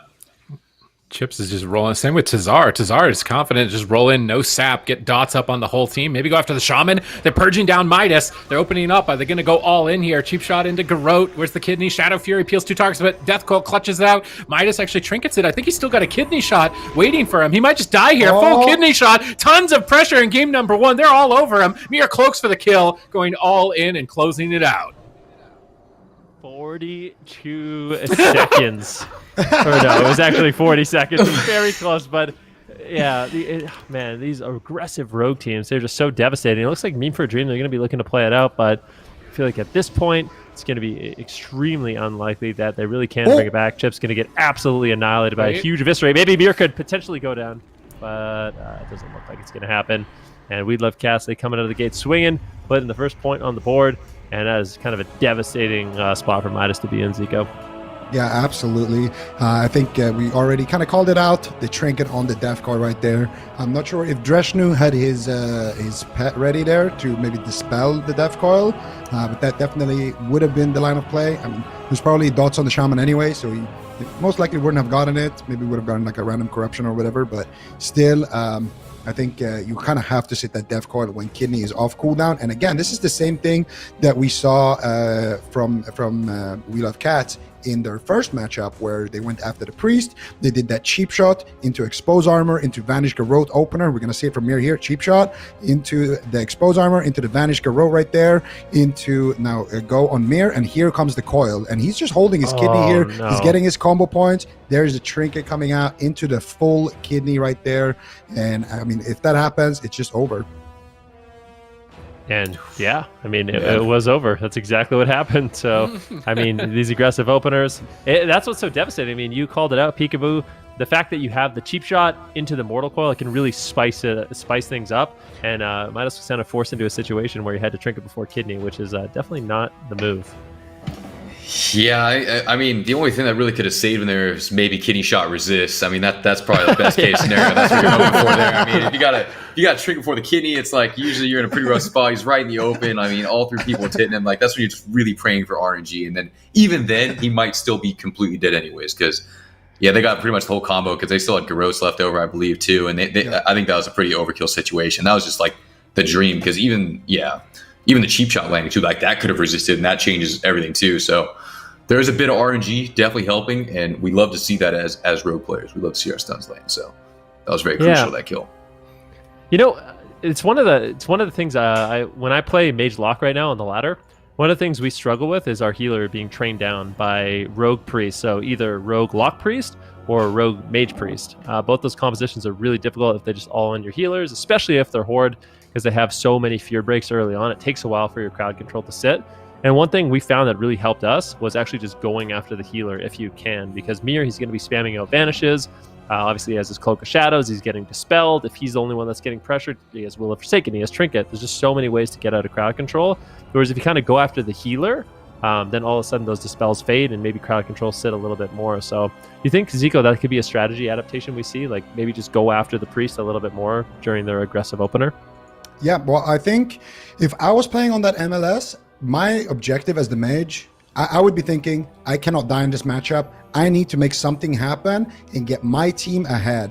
Not necessarily because we're trying to land the kill, just to make We Love Cats opener much worse. So I would love to see that. Just open up on the priest, get a Frost Nova and a Cone of Cold on the Warlock, so he can't just run over to your Shaman like that and get a free opener. Make yourself threatening, take up space on the map, and force the enemy team to go after you, because you are the worst target for We Love Cats to go after if you are the mage. So I would go for a line of play like that, and maybe open on the priest and then swap over to the rogue.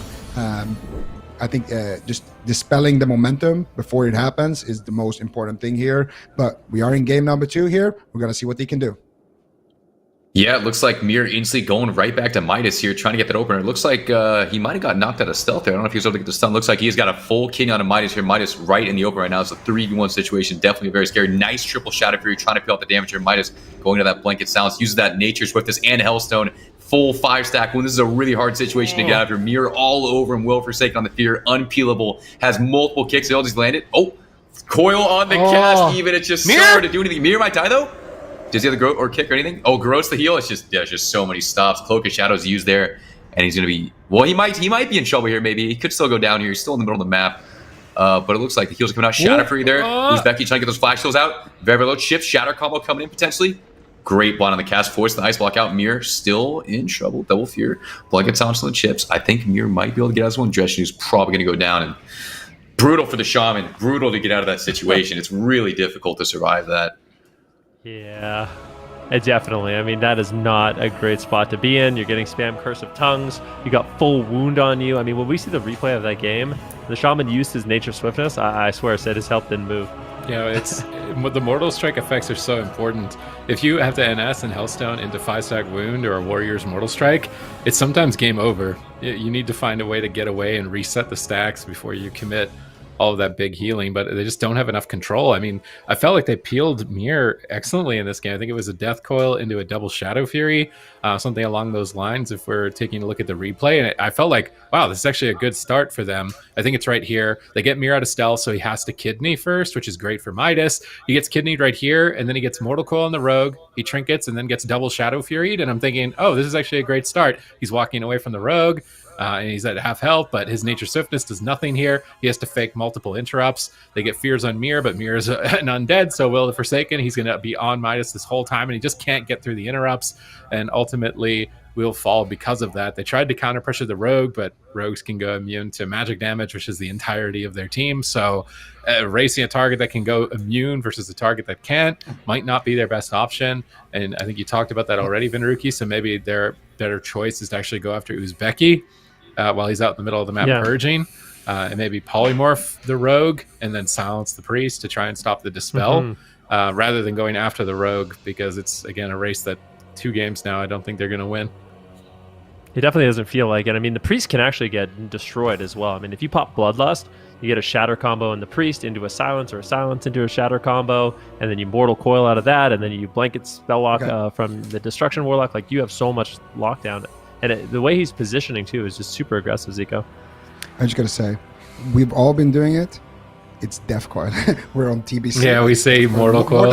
Mortal Coil is in the future.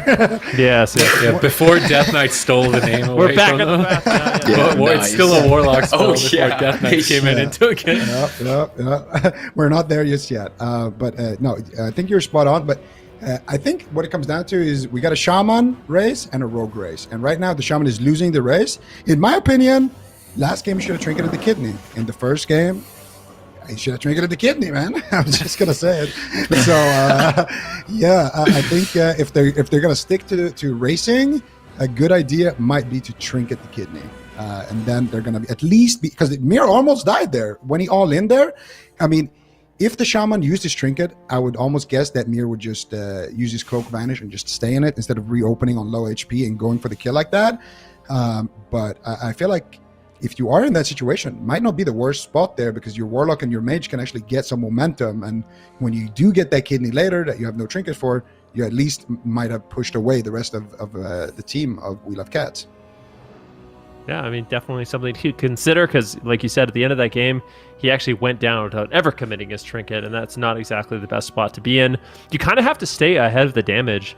I mean, Sid kind of talked about how powerful that, the wound poison really is, reducing healing. So if you fall behind on healing and you're throwing out your nature swiftness when you already have 5-stack wound on you, it could be a situation, Peekaboo, that's almost impossible to recover.